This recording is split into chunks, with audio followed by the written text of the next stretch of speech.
Hi everyone. It's Norman Kochnick here. I'm going to be joined by a number of people. Hopefully, I think just spoke to Chris Vernon. He's on very shortly. David Graveney is expected to be here too. I'm believing that we'll have a number of other people, including the likes of a slightly tired, perhaps a slightly tired Alan Mullally. We'll see whether he comes. I'm going to text him right now as we speak, just see whether he's around. He's been great value. David Graveney's going to be here. He's being a chairman selected. He'll understand the issues with the Dave Warner situation. Everyone, what a double header today was. A double header where we had clearly some issues around captaincy. We've had a slow but steady grind of the captaincy roles in the team. Owen Morgan's under question. David Warner has been sacked or dropped. Rahul was out for other reasons. He was actually out today because of the fact that he clearly has a problem with his appendicitis. He's going to be operated on, I'm guessing, in ensuing days, and so we'll see him out as well. So that's effectively three question marks on captaincies, and that Shreyas Iyer was the fourth, and even there's been a few other changes regarding captaincy. So the captains that actually started the tournament or expected to start the tournament are very different, aren't they? There'll be quite a few that'll not be there towards the end, which is very interesting indeed. So we're just waiting on other people coming on. They might be very far away. Christopher and the like will be here. It's been a great day of cricket, though. I mean, let's be honest, Josh Butler's performance was fantastic. Hi, Chris Vernon. I've already started. How are you? Yeah, not bad, thank you. How are you? I'm good, thank you. Not too bad. I couldn't help but start. I was just keen to start, just grab the people who were there. We've got Shreyas Guthrie is one of our members. Hetmeyer's favourite number is 664 by Hetmeyer. I mean, he certainly is a good player, but they didn't need him, though, did they? They didn't need Hetmeyer. Delhi Capitals, they've been very impressive, haven't they, Chris? Yeah, no, that was a fairly decent win in the end, wasn't it? It just looked like that they probably won the game in the first 10 overs of their bowling innings, really. You know, I mean, clearly that Agarwal got going towards the end and probably won 180, 175, 180 was probably a pass score. And, you know, I think they were 62 for 62 off 10 overs. And, you know, that you're really playing catch up from then on, aren't you? And it looks like Delhi are doing games in a canter. Would you agree? They're basically winning games somewhat easily. Well, the last two, they've certainly thumped or beaten sides pretty handily. Yeah. They have. What I think isn't, I mean, shall we start talking about the Warner situation? Do you want to talk about that? Yeah, I don't understand. I haven't followed it really, but it's weird, isn't it? Really, you know, they just got their side. Something's gone on there. I don't know whether he's annoyed someone or something's gone on, because he's actually scored some runs this season, hasn't he? You know, he's actually not been in the worst form. You know, he must have 2 or 3 50s in the tournament. Most 50s ever by anyone in the IPL. More 50s than Kohli. More 50. You know, I think he's the leading 50 scorer of all time in the IPL, and something's clearly gone on behind the scenes that they aren't telling us about for him to be, you know, not even, you know, captaincy got rid of, you know, dropped as well. And, you know, Sunrisers and Punjab have just completely ballsed up their team selection and their sides. Like, what on earth Punjab are doing with their batting order, I've absolutely no idea. You've got one of the greatest openers of all time batting at 3, and you've got the current world rankings #1 batting at 4. Like, surely the lad who opens the batting just needs to go down to 4 or 5, and you open with Gale and Agarwal, and you bat Milan at 3, and surely that's the way to go. And I don't even what Sunrise has gone on behind the scenes. There is clearly something's gone on, because why would you drop one of the greatest ever batsmen in IPL history when he's actually not done that badly so far in the tournament either? I mean, okay, the captaincy could move to Williamson. They could have done that seamlessly. They could have just allowed Warner and them to say, okay, I'm not enjoying captaincy. We've got a great captain aside. Let's support him and be done with it and continue playing. But to have Warner there and then not even playing, but then carrying the drinks out was quite weird, very weird. I don't know what was going on there. Good evening or good afternoon, Alakshi Sharma. How are you? Hello, Norman. Good to see you. And Chris is here with us as well. Oh, yeah. Hello, Chris. And we're going to have David Graven. He's coming on very shortly. You know what? We had Alan Mullally on the earlier show, Chris. He looked fantastic. He looked a different person. He was really, really good on the show. And we had Anisha, who you've been on with now. That was a great show. It was a very, very positive show. And we've got even the likes of Kesha could join us a bit later too. He's certainly someone we've been enjoying having on the show. So we should talk more about. I'm probably about for an hour or so, if that's okay, Norman. Are you okay with that? Yeah, so I'm okay. I need to go in about an hour, so I've got plenty of time. Okay. All right. So you got an hour, have you? Yeah, if that's okay. Okay. Yeah, perfect. Let's just get on with this game then. Let's go back to the first game for a moment. Butler, great batting. Wasn't that fantastic, Chris? Yeah, I mean, I mean, there was a half a chance early on when he could have been caught off a long off Rashid Khan, but I actually missed the second half of the innings. I watched the first 10 overs. I actually went to the zoo today with my girlfriend, so we've been off that all afternoon. I was following it and I had to stop. I had to stop and keep checking the scores. But he's just sort of did what everyone knows he's capable of, and when he gets going, he's one of the most destructive blokes in world cricket. And the fact that Rashid Khan bowled 4 overs for 24 and the side went for 220, it's pretty crazy, really. But I think Sunrisers will be pleased to see the back of Josh Butler tonight, that's for sure. And there were somewhat, it was a 6 or 7, you'd argue, debutants or players with that much experience in that Rajasthan Royals side. They've done okay, considering, haven't they?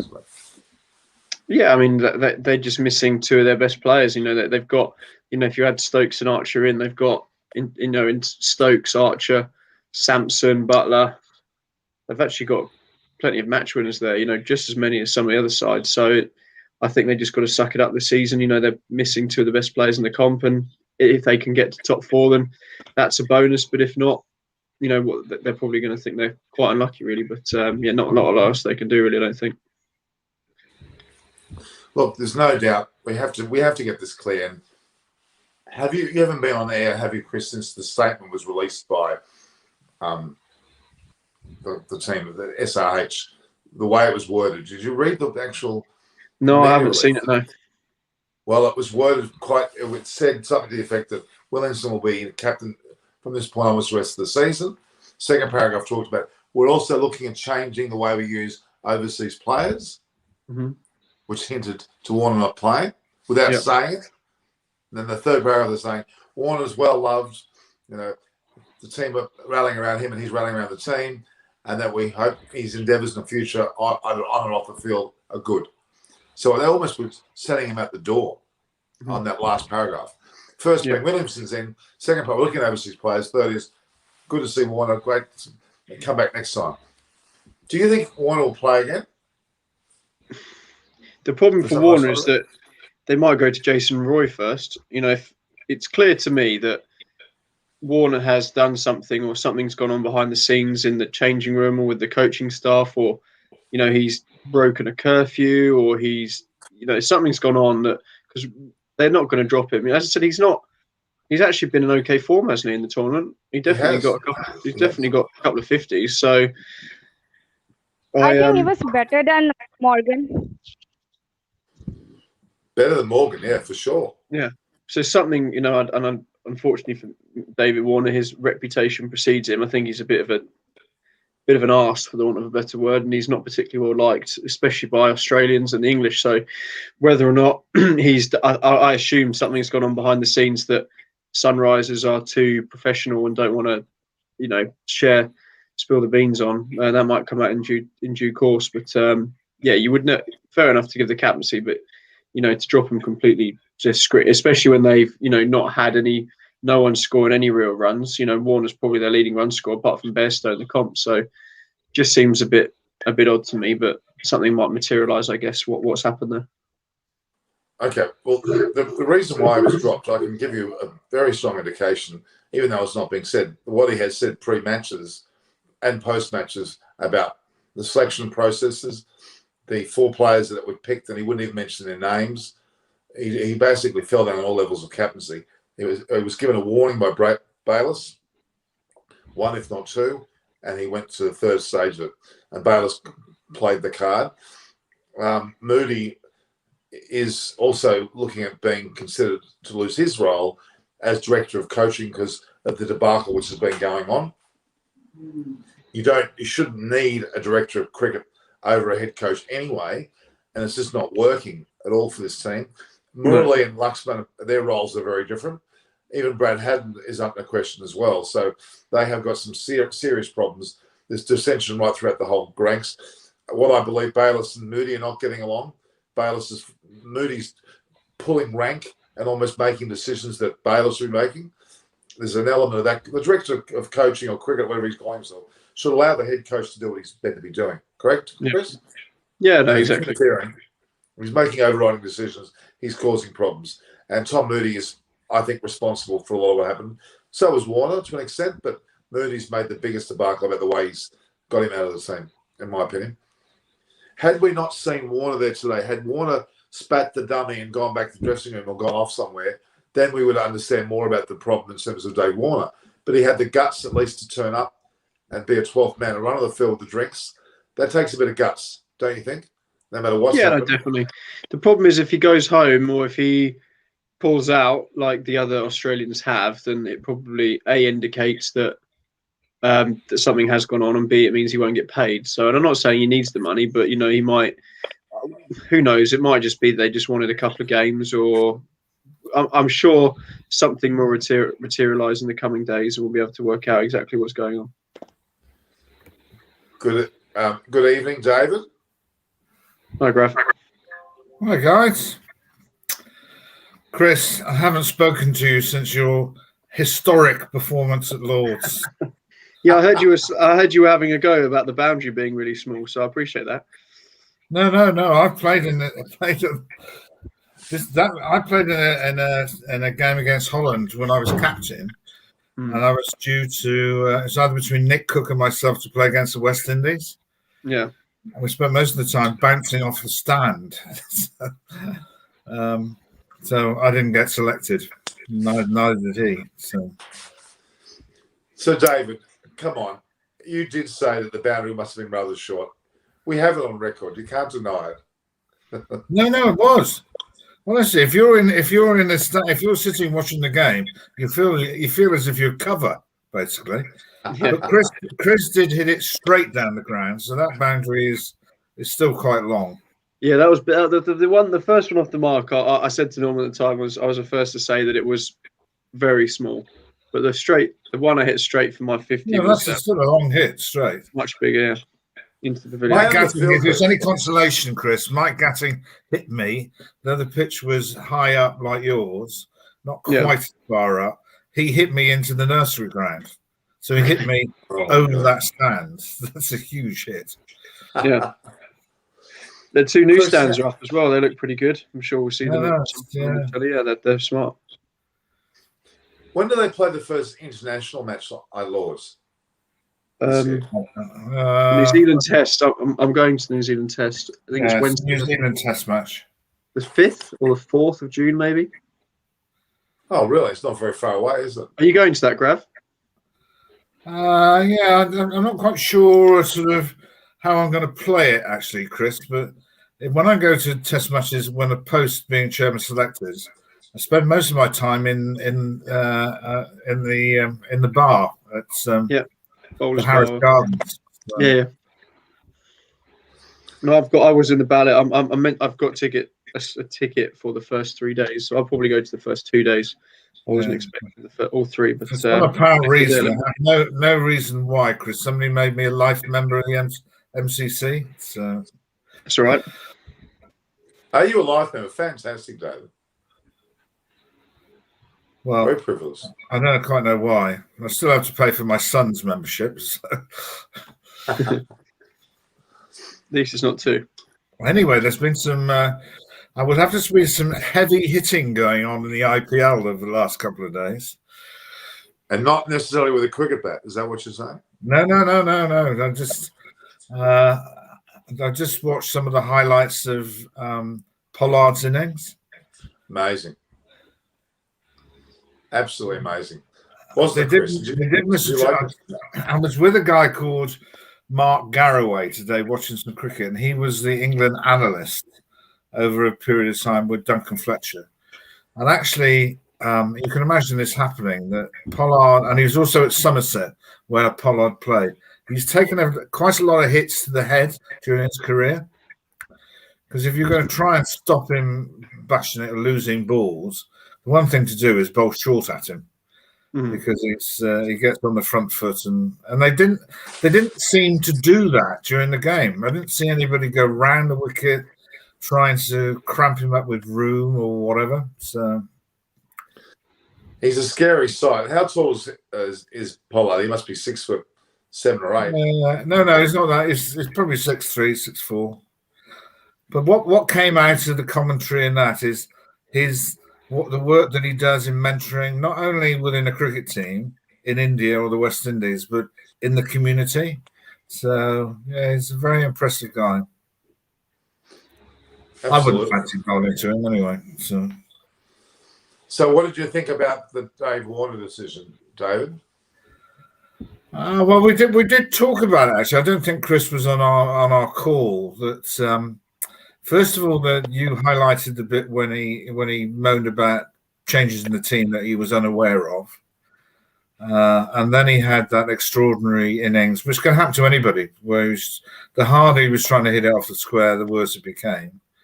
I would have to say in the IPL, they don't mess around. If they don't think the captain's doing the job, then they ditch him pretty quickly. I was surprised they ditched him from the team as well, mind. But that was what we were talking about. Yeah, something's gone on there, hasn't it, Graf? There must be something around. I think that incident, Chris, when he threw the toys out the bathwater when he didn't know about the 4 changes in the team, or he didn't want to make reference to them, I think was a pretty stroppy captain, basically. So. Yeah. But you'd argue, though, when Williamson was captain last period of time, that things were going rather well and they were doing particularly well in the competition. And then why would you then bring Warner back? I know he won the 16 IPL, but wouldn't you think that they would make sense out of the fact of leaving Williamson in there from that point onwards and allowing Warner to be free hitting as a batsman and play his best performance?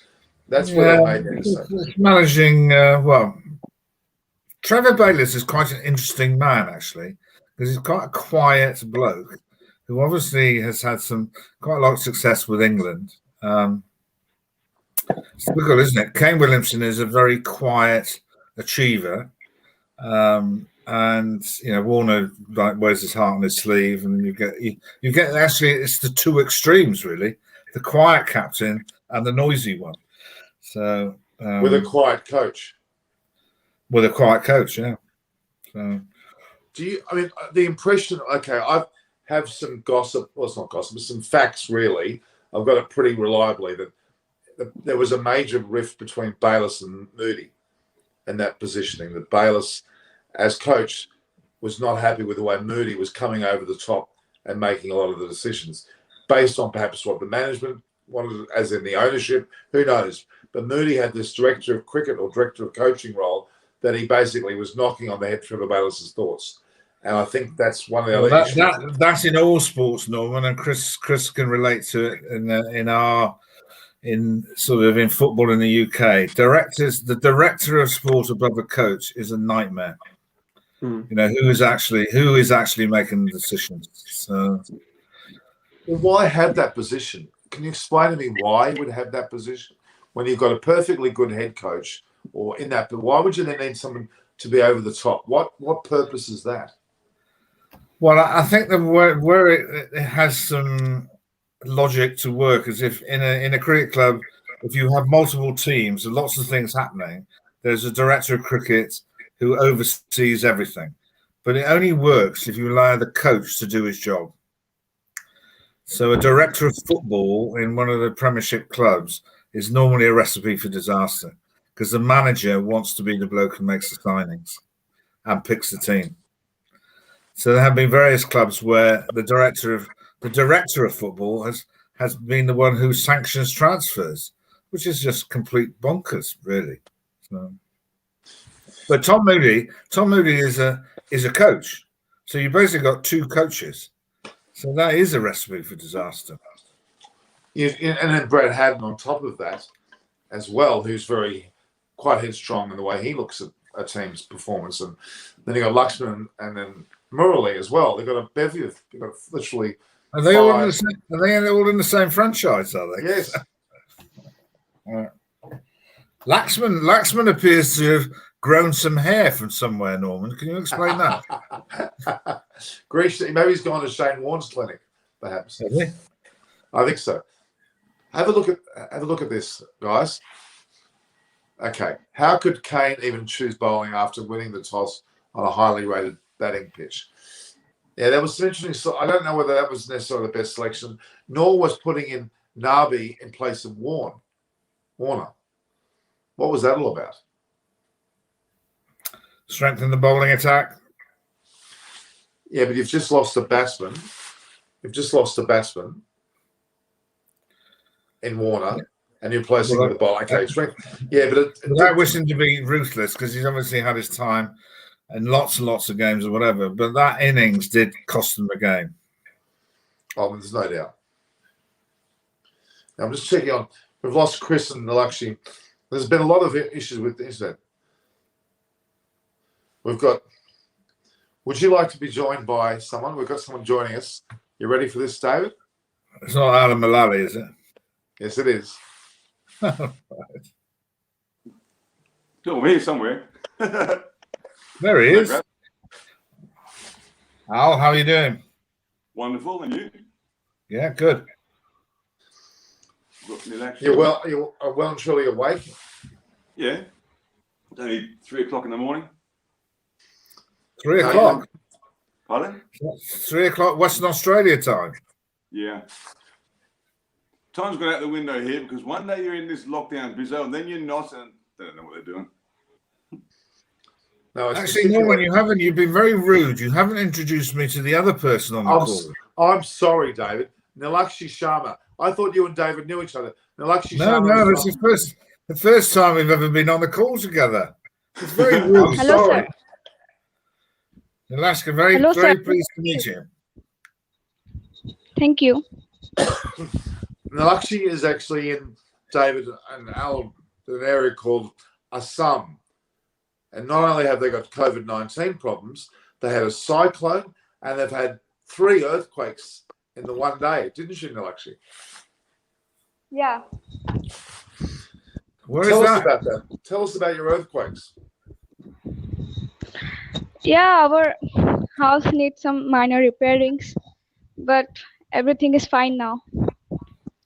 Amazing.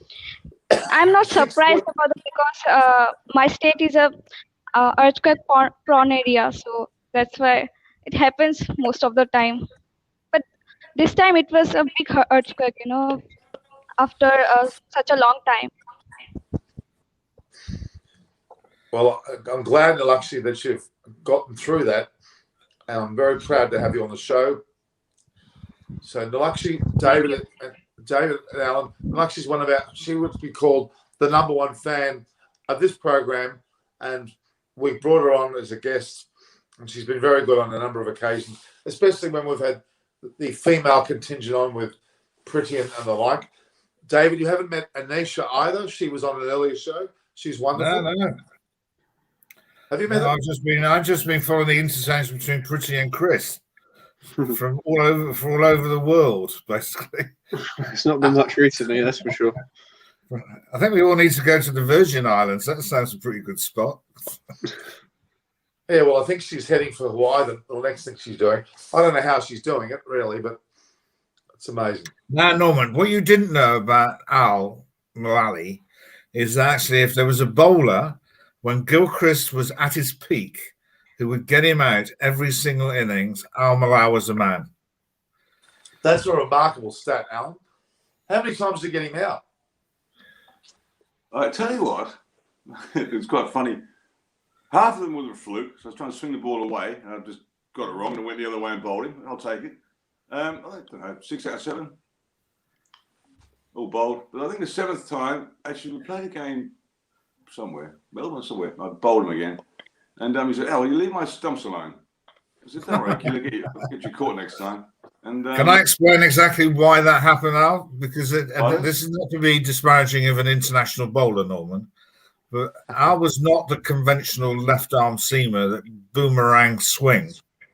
So Gilchrist would be lining it up as if it was going to be that, and it just got closer and closer to him.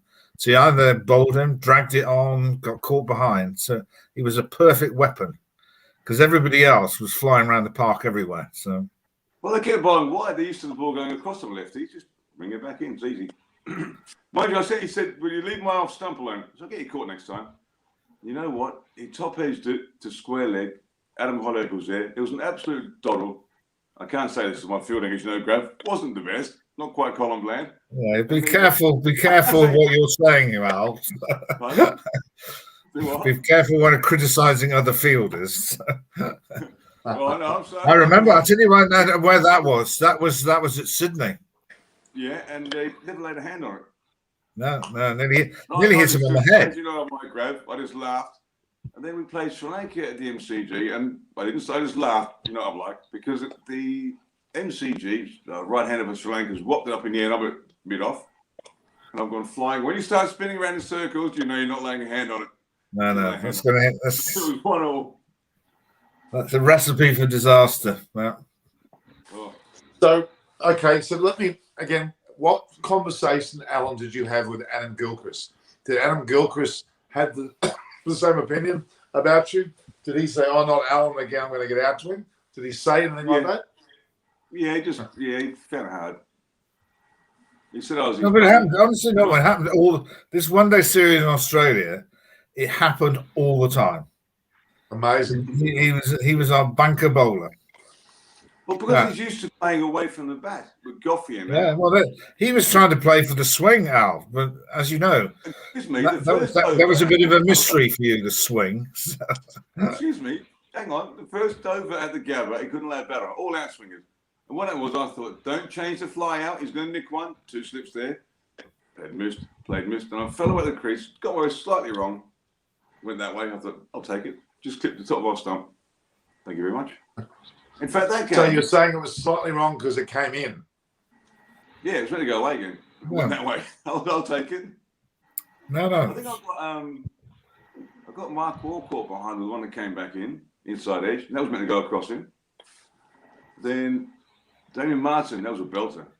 And that was meant to go across him, knocked his middle pole out. The only one I've got was Ricky Ponting because he's big on side and he squared up and thick edge to tracks Adam Hollick at mid-off. It was a great catch. I mean, Alan, your bowling to Adam Gilchrist reminded me of my bowling to Chris Vernon on many occasions. Luckily, I haven't faced you yet, Norman. Yes. Luckily for you. So, Chris, what did you bowl at Lords? So I bowl little. I would say probably. I bowl like medium pace swingers. I'm not quick by any sort of stretch, but I can swing it. I can do a bit both ways. So, you know, with a half decent ball, I can be.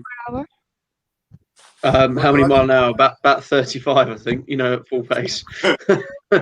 You know, I'm sort of a keeper up sometimes in one-day cricket, and There's nothing wrong with that. Gloucestershire won many trophies with people standing up to the wicket. Just happened to be a very good wicketkeeper. Yeah. So going back to the two games, Norman, and the games of cricket and how life goes round in full circles. There was a bit about when Chennai won the last game where what's his name? Faf du Plessis caught a fantastic catch running around at long on to be a part of the winning team, and they were all talking about, and he was saying, well, I've got to catch a catch because Jadeja catches them all or whatever. And they were all saying, the commentators, well, you've got to have the best catcher at long on. And then, such as the cynical way that my mind works, I thought, this is going to blow up at some stage. And what happened? That Pollard got dropped, you know, and Al, Chris, anybody who plays. But, you know, you can drop catches, but sometimes you drop the wrong bloke. And that was definitely dropping the wrong bloke. Yeah, Brian Lara in Berkshire when he's on 13. Yeah. I played in the game, Al. So that's unbelievable. When he got 500, Norman, when he broke the world record. 501 not out. Unbelievable. Yeah, which was Durham versus Warwickshire. So we're playing at Edgbaston. I'm captain. So we bat, and actually we bat for a day and a half. Even I get 60 not out. So he comes out to bat flat, very flat, and a short boundary, even a shorter boundary than you played on. I doubt it. So we play. So we declare about half an hour before tea, which is the norm when that happens, and we get somebody out, and Lara comes in. All right, so he's on the back of getting 500. Including the 365 he got in Antigua against England. So we have a bit of a team meeting, and we've got an overseas bowler called Anderson Cummings who plays for the West Indies. And we were thinking, and he came up, he says, Grav, I've got a theory. I think I can bowl him behind his legs. Because actually he made a huge jump across the crease when he played. He was actually on the move. And I said to him, his name, ironically, was called Stan for some apparent reason. So we due to go out and bowl. All right. The first ball that he bowls to Lara in this innings was a bouncer that hit the toe end of the bat and lobbed up down the wicket over him and landed by the umpire. So there's nobody catching that. So we Junie played, and he's scratching around a bit. And he then bowls a ball, as he duly said, I'll bowl him an in-swinger, full in-swinger, and see what happens. It knocked out his leg stump, and he was only 19 or whatever, and it was a no ball. So then we proceeded to keep bowling, and then he was dropped behind off his left-arm seamer, Simon Brown's, that Al Malai would know, just blocking. And he dropped it, and he turned to me. I was in the gully laughing, and he said, Grav, I think he might go on to score 100. So I did say to him, sometime after, actually, you're 400 out because he actually got 500. So let me get this clear.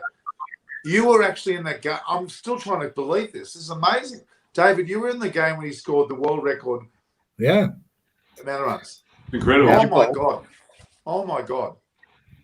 But there is a bit in the story. There's a bit in the story, Norman, that actually he then proceeds to go off at tea time. Well, we're having cream cakes and tea, as you do in England. He had a net during the tea interval. He came out and then smashed the ball all over the place. So he was 100 not out by the time it closed on a Friday. So they're still 300 behind or whatever. It then rains all day Saturday. And then we play on a Sunday league. And then I actually got him out on a Sunday league, caught about 400 yards away from the wicket somewhere. And he and somebody hit it over me at mid-on. I turned around and I pulled a muscle in my thigh, all right? Not extensively. So came off the pitch. We won the Sunday league game. on the Monday morning, Bob Warmer was the coach, came into the dressing room and said, we'd like to set up the game because there's only one innings left. And Jeff Cook was our coach at the time, and he said, Bob, I'd love to entertain the idea, but unfortunately our star bowler is injured. So I'm looking around the dressing room thinking, who's he referring to, the star bowler? And he said, well, Kraft's got an injured leg, so he can't bowl. So we didn't declare, and they just carried on batting. So the reason he got 500 is my left thigh, actually. So because I remember a show in Australia. There was a panel of comedians, basically. They've dragged someone from England. They got Chris Scott over. Sorry? He was the keeper, Chris Scott. Exactly. And they gave it to him. They flew him out from England. No, they flew him out business class. Very good. And Lara was in the panel at the same time. That's right. Have you all seen that, guys? Chris, no, I haven't seen it. No, it's a classic. So why didn't they bring you out, David? They should have brought you out as well. Seeing you as a bowler. They didn't know the full story.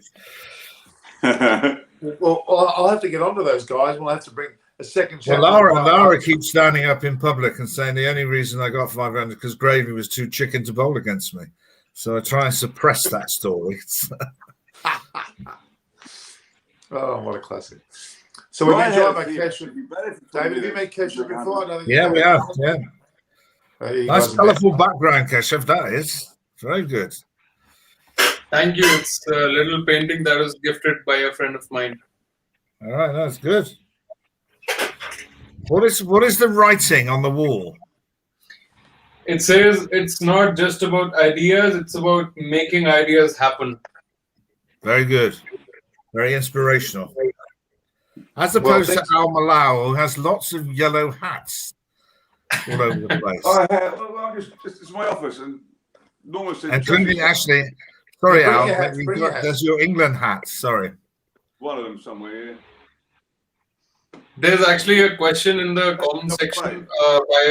There's a question by a friend of mine for Alan. He says he loved your bowling in Australia, and he's asking actually why you retired so early.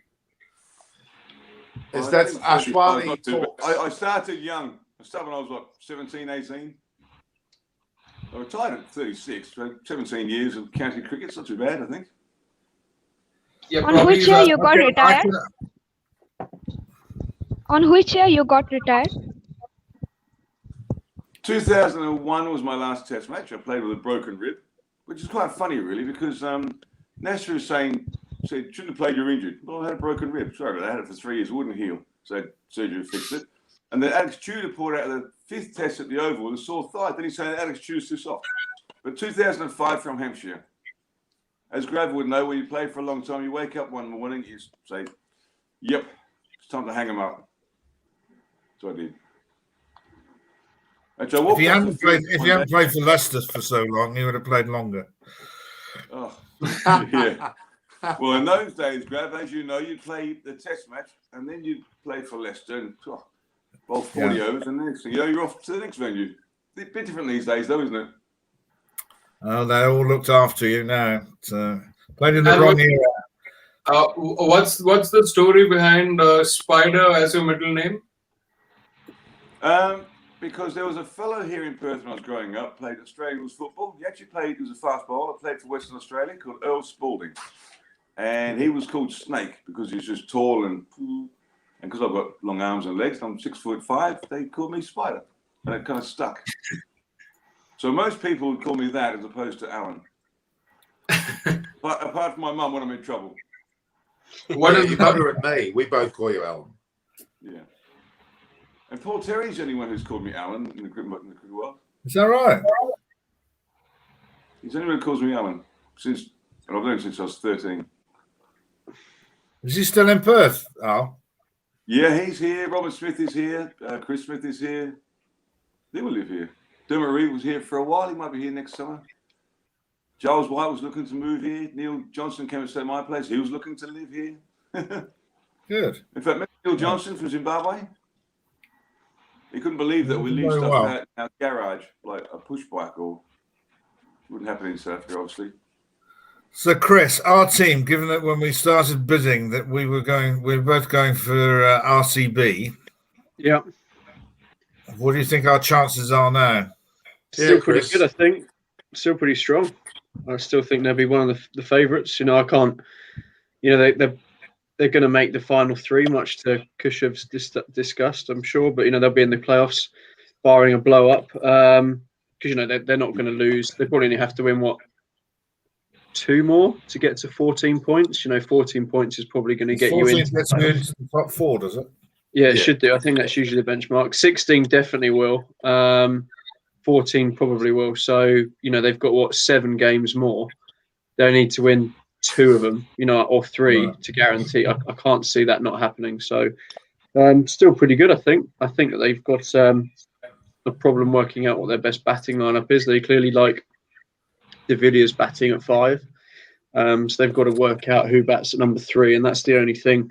Along with maybe being a bowler light, they've had a bit of a touch with Harshal Patel. Just seems to have had a bit of a golden arm so far, but he's starting to be found out a little bit on the flatter wickets, and now they've got rid of Chennai. Thankfully, from a spectator point of view, that Chennai wicket was just boring, wasn't it? 120 played, 120 for 6 or something. It's not the greatest IPL wicket, but now they're 200s and 190s and 180s. They need to make sure their bowling stays tight, because if they keep playing at Delhi, there aren't going to be any bowlers left. they're bouncing off all stands. The reality is that we're talking about Delhi being a good batter's pitch at the moment, but the main concern for me is Ahmedabad. How will that be when it comes to the playoffs? Because that's going to be the deciding ground, quite frankly. Well, they have got a bit of time on their side, Norman. It's not like dealing with the UK with thunderstorms and things like that. I think they can produce. Like in Australia, I couldn't believe the first time I went there how quickly they could get wickets to recover, because they knew that if they watered it, rolled it, and then the sun came out, then you'd have a concrete surface. So, but Delhi, I can remember seeing pictures of Delhi. It looks as if they've actually had an earthquake all of their own, on their own, looking at how the stands are put together. The one behind one end, it's a little bit wobbly, aren't they? It's been collapsed somehow from side to side. It's I think it's livening up now, because I think there are either people who are sides that are desperate to win, because otherwise they fall behind the pace, and the top 4 seem to be sort of moving slightly away. I know it can change in a couple of games, but okay. So, looking at the table, the way it stands at the moment, Delhi's in front. They've had an extra game though than say Chennai, Bangalore, and Mumbai. So, the fact is, Delhi, Chennai, and you would argue RCB are in a position where they've got the very strong chance of making the top 4. It's pretty clear. Mumbai, despite being 2 points further down, are again on a great momentum swing. So it's very unlikely that those 4 will be taken out of their top 4 position. Is there any hope, Chris, or Alan, or David, or Kesha, or Nalakshi, any chance of any of the bottom 4 getting in? Any chance? Punjab, I think. Punjab? They win, they lost? Go ahead. No, I don't. If they win consistently, then they might scrap into the 4. I think they might surprise you. The problem I think Punjab have is that their best player is probably going to be out for the rest of the tournament, right? I mean, I haven't seen what is said injury-wise, but Rahul's got acute appendicitis, is what they said at the toss. I don't see him being fit in 2 days' time. That seems to me that could be a 1 week, 2 weeks, and even if it's 2 weeks, that's probably 4 games, isn't it? And that's pretty much the end. So, I mean, they did might. You know that before he got 91, Chris? No. I don't know. I saw somewhere that he had a sharp pain in his abdomen the other day. I don't know when or what the, but I can't see that. Can't see that being a quick fix. From what they've suggested, and I'm certainly no doctor, but I think the chances of him being back and that probably hampers condition that. So. Yeah, it's pretty. I think it's almost certain that he's going to get operated on in the next few days to have the appendix taken out. That's what the word is. And ultimately, that will mean that he'll be out for at least 2 weeks beyond that because for normal recovery. No, he'll be out of the tournament, Norman. He won't. He can't come back. No, he won't come back. No, he can't bowl. He can't bat. He can't do anything. Fancy keeping wicket with that operation. Jesus Christ. Oh, gosh. So that puts and actually what you said is very true, but based on Rahul being in the side, I think. See, that's actually puzzled them a bit more in terms of selection, because now, since they had to drop Pooran for David Malan, that means the only keeper left is the new guy, Prabhsimran Singh, who actually opened.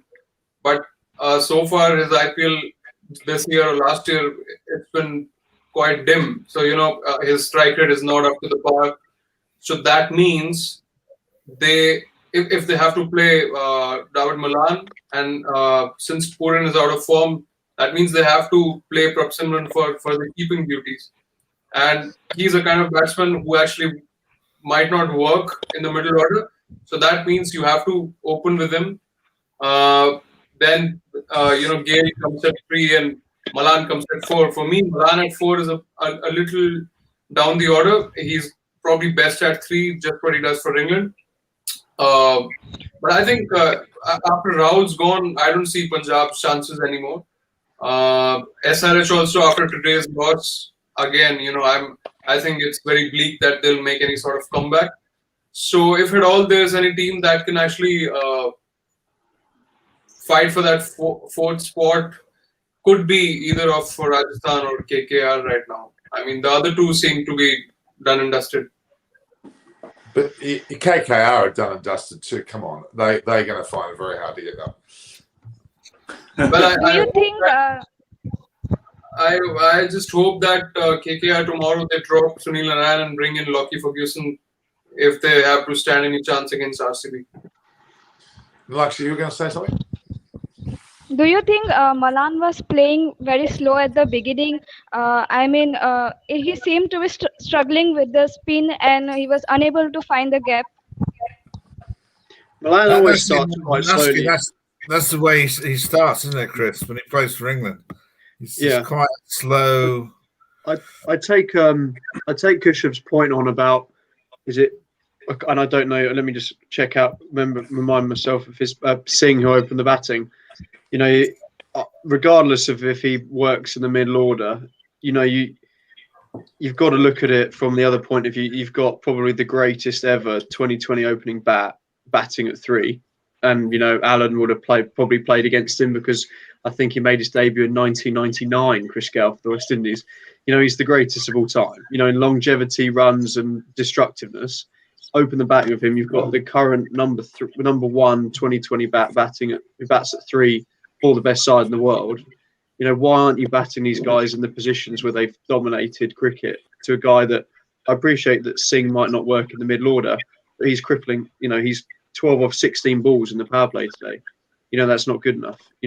You've got to put guys who can win you games. We didn't listen to the last time I was on, Chris. We had a bit of a debate about where Chris Gale should bat. I'm the same as you.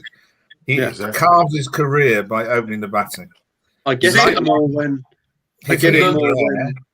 Yeah. So, the only way which I think they can go for Chris to open and David Malan at 3 is to bring back Pooran probably and drop either of Meredith or Jordan, because both of them have not looked any potent with the ball so far.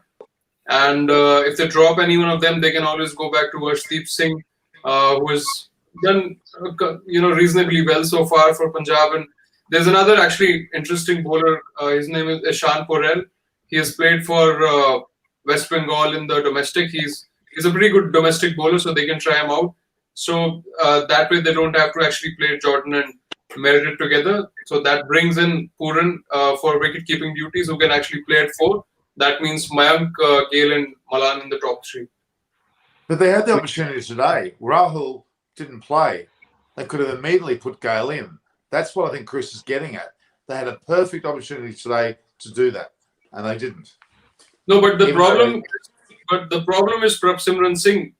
Just to fit him in, since he cannot really play down the order, the only place he can play is the power play because of the field restrictions. So he can actually, if he can find the gaps. So just to slot him in, I think this whole confusion is happening. But I think the point is that you, regardless of, you'd much rather him not fit in Batten at 6 and get Gale and Milan in the top 3 where they've proven countless times that they're best in the business than try and fit in a guy that isn't going to be that great anyway. You know, is this guy going to get hundreds? Can you get 100 off 30 balls, 100 off 50 balls in an IPL game? I very much doubt it. Not many blokes can. The bloke who bats at 3 has done it more than once. You know, David Milan's has done it more than once. So you've got to take a view that, and I don't disagree that maybe they'll get pouring back in for Jordan, especially with Harpreet Brew, who's come in and done quite well, and he looks a good cricketer. But you've just, you know, Darren Milan, the point that Grav said is that he starts slowly and then gets going. Surely if that's the case, you want him in a position where he faces as many balls as possible, has the chance to face as many balls as possible. You know, he's not going to come in and get 40 off 10 balls. It's not what he does. He gets 80 or 40 balls, but has 10 off 10, you know. So I just think they've just got it wrong today. He doesn't eat balls when he starts, Chris. Yeah. So he doesn't. So he'll rotate the strike just to get a flavour for what's going on. So yeah. Don't you think that? Alan, could you please tell me, have you bowled to Gale? No. Okay. Well, if he played in '99, we didn't play against West Indies in the World Cup, so he might have played in that, but I haven't bowled to him. Would have liked to. Okay. What were you going to say? The way he swings out about, he just nick at the first slip, game over. Would you like to bowl him? Because him being left arm, left hand, and you being left arm, would you like to bowl? It's a different game. You know, lefties are used to facing mostly right-handed bowlers like Gilchrist. Yeah, I would have minded. Would have got a few short ones. Norman, he would like to have bowled to him with a Duke ball on an English wicket. So yes. Not a white ball at Bangalore, yeah. No, in Bangalore, I'd like to bowl to him from the other end. See, I was making a point that Punjab is in a position like RCB, isn't it? I mean, RCB is wasting that number 3 position to Rajat Patidar, and before that they used Shahbaz Ahmed Washington as well. So I think now Punjab is in the same situation where they actually have to give up that one slot in the top order to Prabhsimran Singh, and the only solution right now seems to be bringing in Pooran for Jordan or Meredith and drop a Prabhsimran for the wicket keeping. And for RCB also, I mean, tomorrow I'm hoping that, you know, they play a proper opener. They have Azharuddin.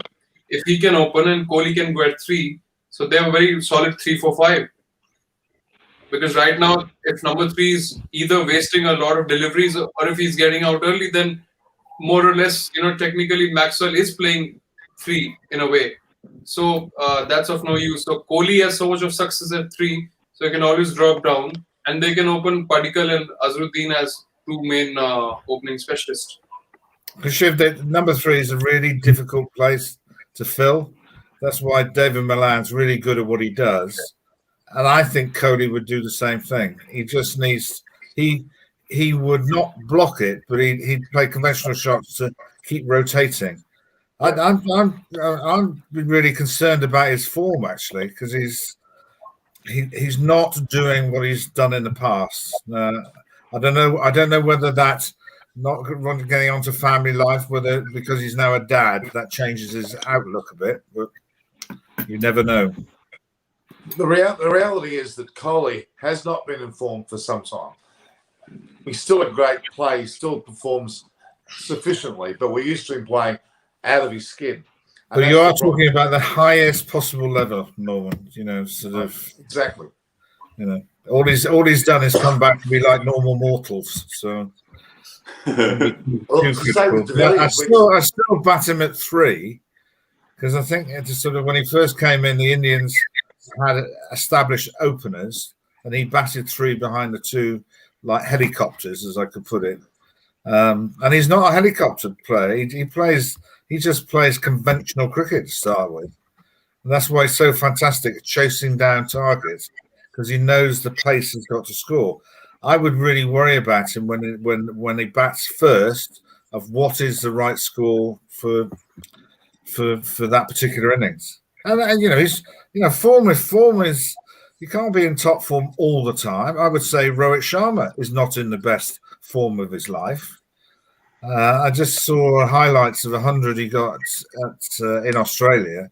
He just hit the ball everywhere with proper shots, whereas at the moment he's slightly miscuing quite a lot of them. So I think he's more easy for him in white ball cricket than Australia. I think the wickets haven't been, as a stroke maker or a batter, playing on these slow, like the Chennai wicket. I mean, we've argued it for months in the Test series and the One Day series. It's not a great batting wicket, for a stroke maker like Rohit Sharma. White ball cricket in Australia, the ball comes onto the bat. There's a bit of pace. It's a lot easier to play your drives and your cuts and your pulls and your whips off the legs when the ball comes onto the bat. So, how long's it been for, Chris? Swings for 3 or 4 overs in Australia, or in Al Malal's case, it doesn't swing at all. That's why he keeps getting people out. So. No, I think Kohli is opening because he wants to open for India as well. He said in that post-match presentation of India versus England when he opened in the last game. So he said, I'm going to open an IPL and let's see how it goes so that, we can take a call on whether Rohit and me should open in the World Cup as well for India. But right now, so far, that experiment really hasn't worked in RCB's favor as much, except for one. I think that's a bit selfish to use the IPL as a bit of a trial. See what my favourite batting position is. It does sound selfish. Chris, tell us who you would put in there. You have a clear thought. Tell us who you would put in there. For RCB or for India? Both. Well, I've said for ages that KL Rahul has to open the batting. I think I'd be picking him. I think he's first name over Rohit. I'm not saying that Rohit's not a legend, but Rohit's done a lot more destructive than 50 over cricket. If you look at stats over the last 2 or 3 years in the IPL, strike rates, averages, even India record, KL Rahul is better. So in my opinion, it has to be Rahul and Sharma, and then Kohli bats at 3. That's what I'd be doing. I would 100% be having KL Rahul in there, whether or not he bats at 3 if Kohli wants to open. But he has to play. He's leading run score in the IPL until today. He's obviously ill now, so he's not going to be able to play. But leading run score in the IPL last year, leading run score in the IPL this year at the halfway stage, has a phenomenal record in India as well. You've got a World Cup that's going to be in the subcontinent, and people aren't even talking about him. It's just bizarre to me, but that's who I'd be having in there without a doubt. That's for India. What about for RCB? I mean, I think that the problem is that you give someone like Shahbaz Ahmed one game or Washington Sundar one game. You've got to give them a run. It's 2020 cricket. Even the best players in the world, you're gonna fail. One in probably every other game at best. The best players in the world just fail less often. That's you're gonna, in a game where you have to get on with it quickly, you are gonna have games where you fail. And if you have one game to go out and impress, the chance of it happening against these bowlers are unlikely. You've got to say to a Shahbaz Ahmed, you're going to bat 3 for 4 games or 3 games, and give him a chance to impress. Because if you're just going to keep chopping and changing it after every game, if he fails, the player's not going to go out with the best mindset. He's going to go out thinking, geez, if I fail today, I'm going to be carrying drinks next week. So, give them a bit of confidence or a bit of, over their place. I don't know what I would do with RCB. I would be saying to De Villiers, you're probably the best, most destructive player, arguably in the competition. We're placing as many balls as we can. Go in and get 100. Don't get 60 not out. So I have a question on that. Does that actually make RCB the more vulnerable side out of the top 4 because of this batting, number 3 position, and then tail starting as early as 6? I think if they're on form, if RCB turn up and that top 5 fires, it's by far the best top 5 in the comp. I don't see anyone being better than Kohli, Maxwell, De Villiers, and Padikkal. If they're on form, the problem is when they all fail like they did against Punjab, you don't think they've got blokes down the order that can come in and do a job. Thankfully, so far, pretty much every game, either Maxwell or De Villiers has contributed. And in the game they didn't, Padikkal got 100. So, it's just finding a combination. And I think we said the other day that I don't think these sides pick a batter at 8. I don't think that goes through their head, well, he can bat, he'll bat 8 or 9, and he might be able to score some runs if we need him to. I think they go into every game thinking our top 6 will win us this game. We're picking a top 6 that will win a game, not we bat to number 9, because ultimately they don't want to be considering. So I don't know if De Villiers keeps batting the way he has been and Maxwell keeps going well, and Kohli will come good. Padikkal's going to keep scoring runs, and I don't think it's their problem. I think the problem RCB have is with that 5th bowler, and if Harshal Patel gets found out a bit on the flatter wickets. So you don't think the Delhi top order is pretty much able to match it with RCB? Looking at the way that Shaw, Darwin, and the likes of Pant have played. Well, Pant's done okay, but he's not in. We're talking. He's not in the same league as De Villiers. Like we're talking Division 1, and Al Malal and Gravel. We're talking Birmingham City in the Championship and Man United in the Premier League, and we're talking Pant compared to De Villiers, aren't we?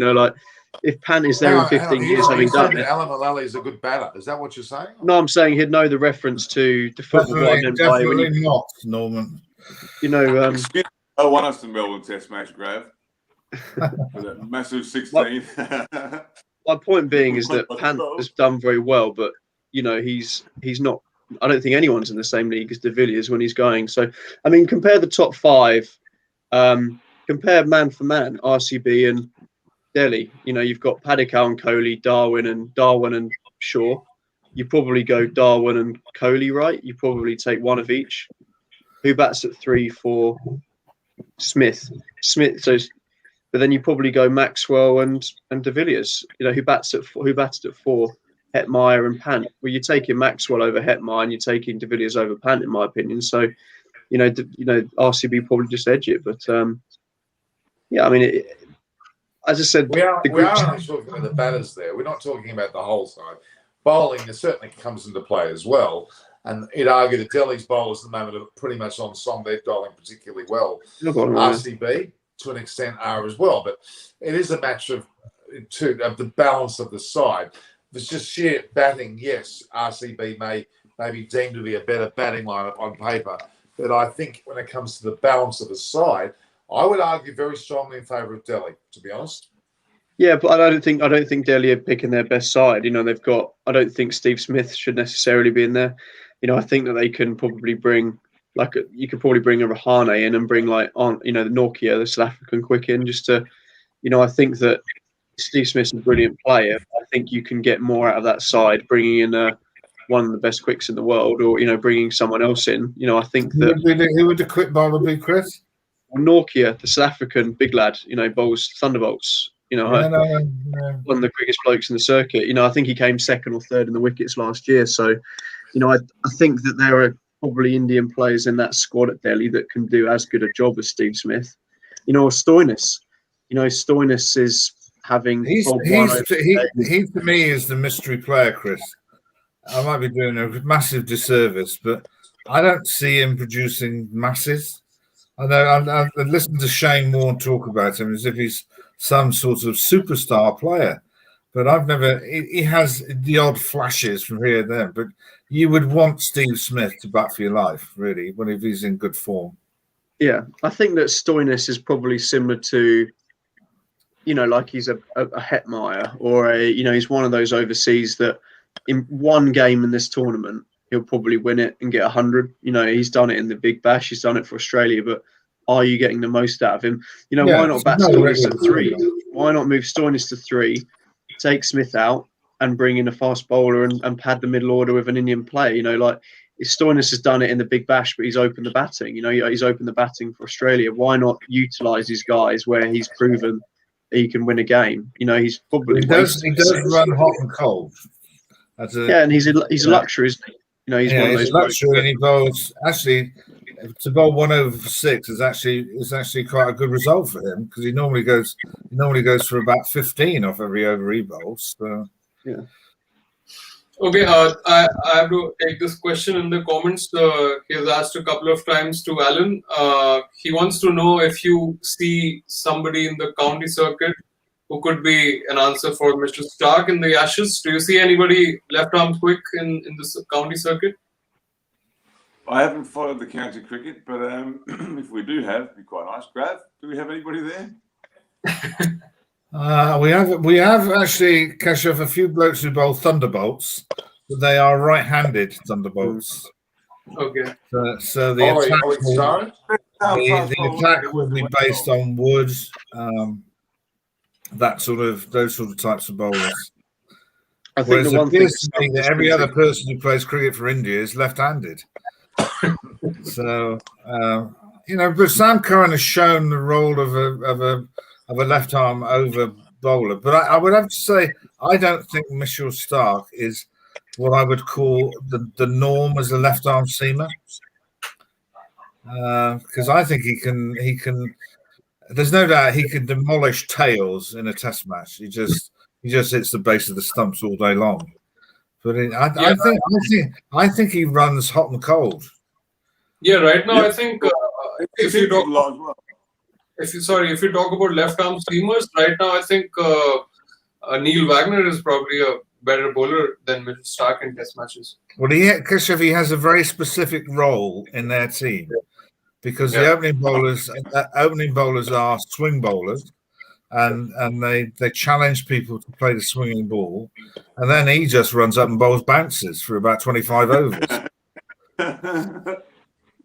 I think Mitchell Stark's, if I'm being honest with you, not going to be at his best from now on. I think he's got a few injuries that he doesn't necessarily admit to. He's on a 6-week break right now on a holiday with his wife, Alyssa Healy. I know that very well, having spoken to their dad, Greg. I meant to be interviewing Mitchell Stark on my show, actually, but he went on holidays. I think there's some niggling components to his body that perhaps he's not at 100% anymore, and he tends to bowl well within himself.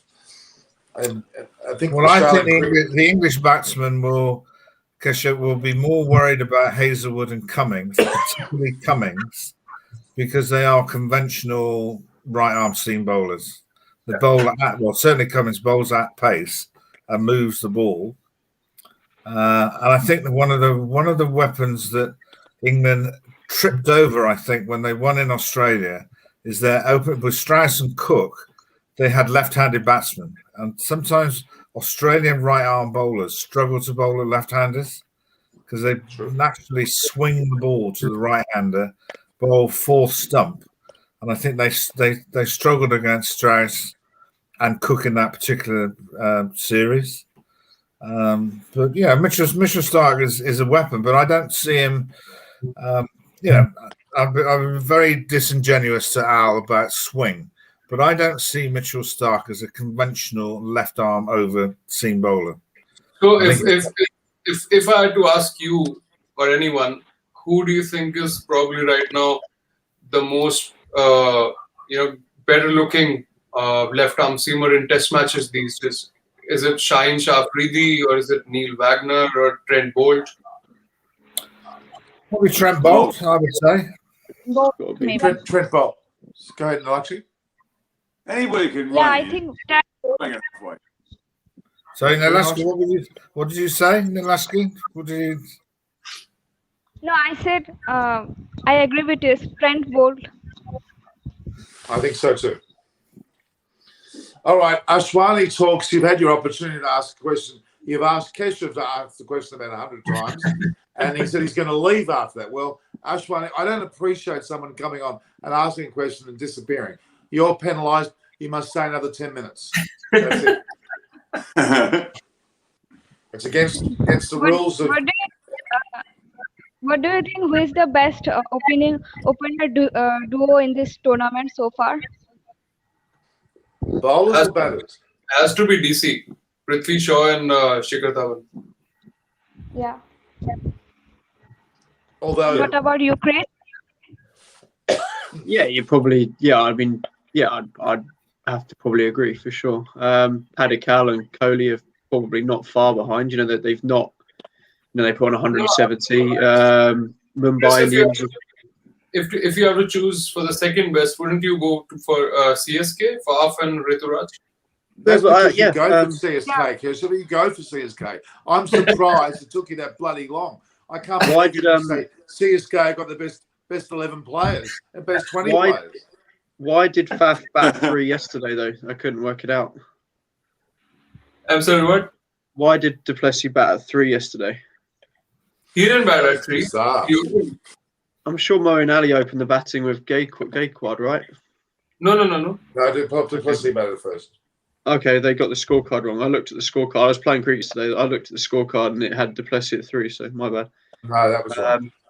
Yeah, Gaikwad's had a quietish tournament so far, hasn't he? You know, he's had a couple of scores, but you know they're probably looking for more out of him. But there's been some decent, you know, RCB. You know, they've not failed. The guys at who am I thinking of? Mumbai, you know, De Kock and Sharma have started to, you know, had last couple of games have gone well, so you know they're going to come good. So, yeah, I mean, as I said, we're coming down to the business end of the tournament now. You know, Mumbai seem to do it most years. They start poorly, and then their big fellas start pulling it out of the bag. You know, look at yesterday. You know, probably in a game that almost a must-win. You know, to keep their, you know, chances really alive. You know, they pulled it out of the bag. So, pardon? What, Alakshi? Do you think they should drop Krunal? Krunal? Yeah. Just depends on the rest of their ranks, Pandya. doesn't it? I don't think Krunal Pandya is particularly special. You know, I said, to be fair, and Preeti and co, you know, ripped me apart in the one-day series after his first game when I said I don't think he's that special. And you know, I'll stick by it. I think his bowling is okay. You know, it's nothing. You know, it's nothing. You know, he's not pulling up any trees, and his batting is all right. So, you know, there's far better players out there, you know, with an Indian shirt on that can do that. It just depends on what. I don't know enough about Mumbai's sort of depth in the spin department to know if he can come in and who can come in to replace him. Chris, are Chennai Super Kings weaker by keep persevering with Raina? There's a lot of sentimental with Raina, same as Dhoni, isn't it? I think Chennai of all sides, you know, Chennai of all sides have probably got a few players, you know, who are there because of reputation and that precedes them. And you know, Raina's certainly one of them. You know, he comes in and they just literally bowl short of him. Well, And they're doesn't going to hit him on the head every single ball. Yeah. You know, they're great, and they've probably been the surprise package this year, I would say. You know, I certainly myself, I didn't think that Chennai would be anywhere near this sort of level, and you know, fair enough. But you know, let me hear that again. Let me hear that again. You just said CSK is the surprise package of the tournament. Yeah, I think so. I don't think anyone having started them off as they're going to be last. Okay. Yeah, I thought they would be. You know, I had decent reason to think that, but you know, they've been brilliant. I think Faf du Plessis' form has been a surprise, you know, and helped massively. And the two, you know, Moeen Ali's, they've probably got the best out of Moeen Ali, so they've both done well. You know, you probably would say that their overseas have been the reason they've done so well. You know, and Ravi Jadeja just doing what Ravi Jadeja does. You know, he's just consistently one of the best players in the world, isn't he? And not forgetting, David, I'm surprised you haven't perked up and said Sam Curran by now. His performance has been great too.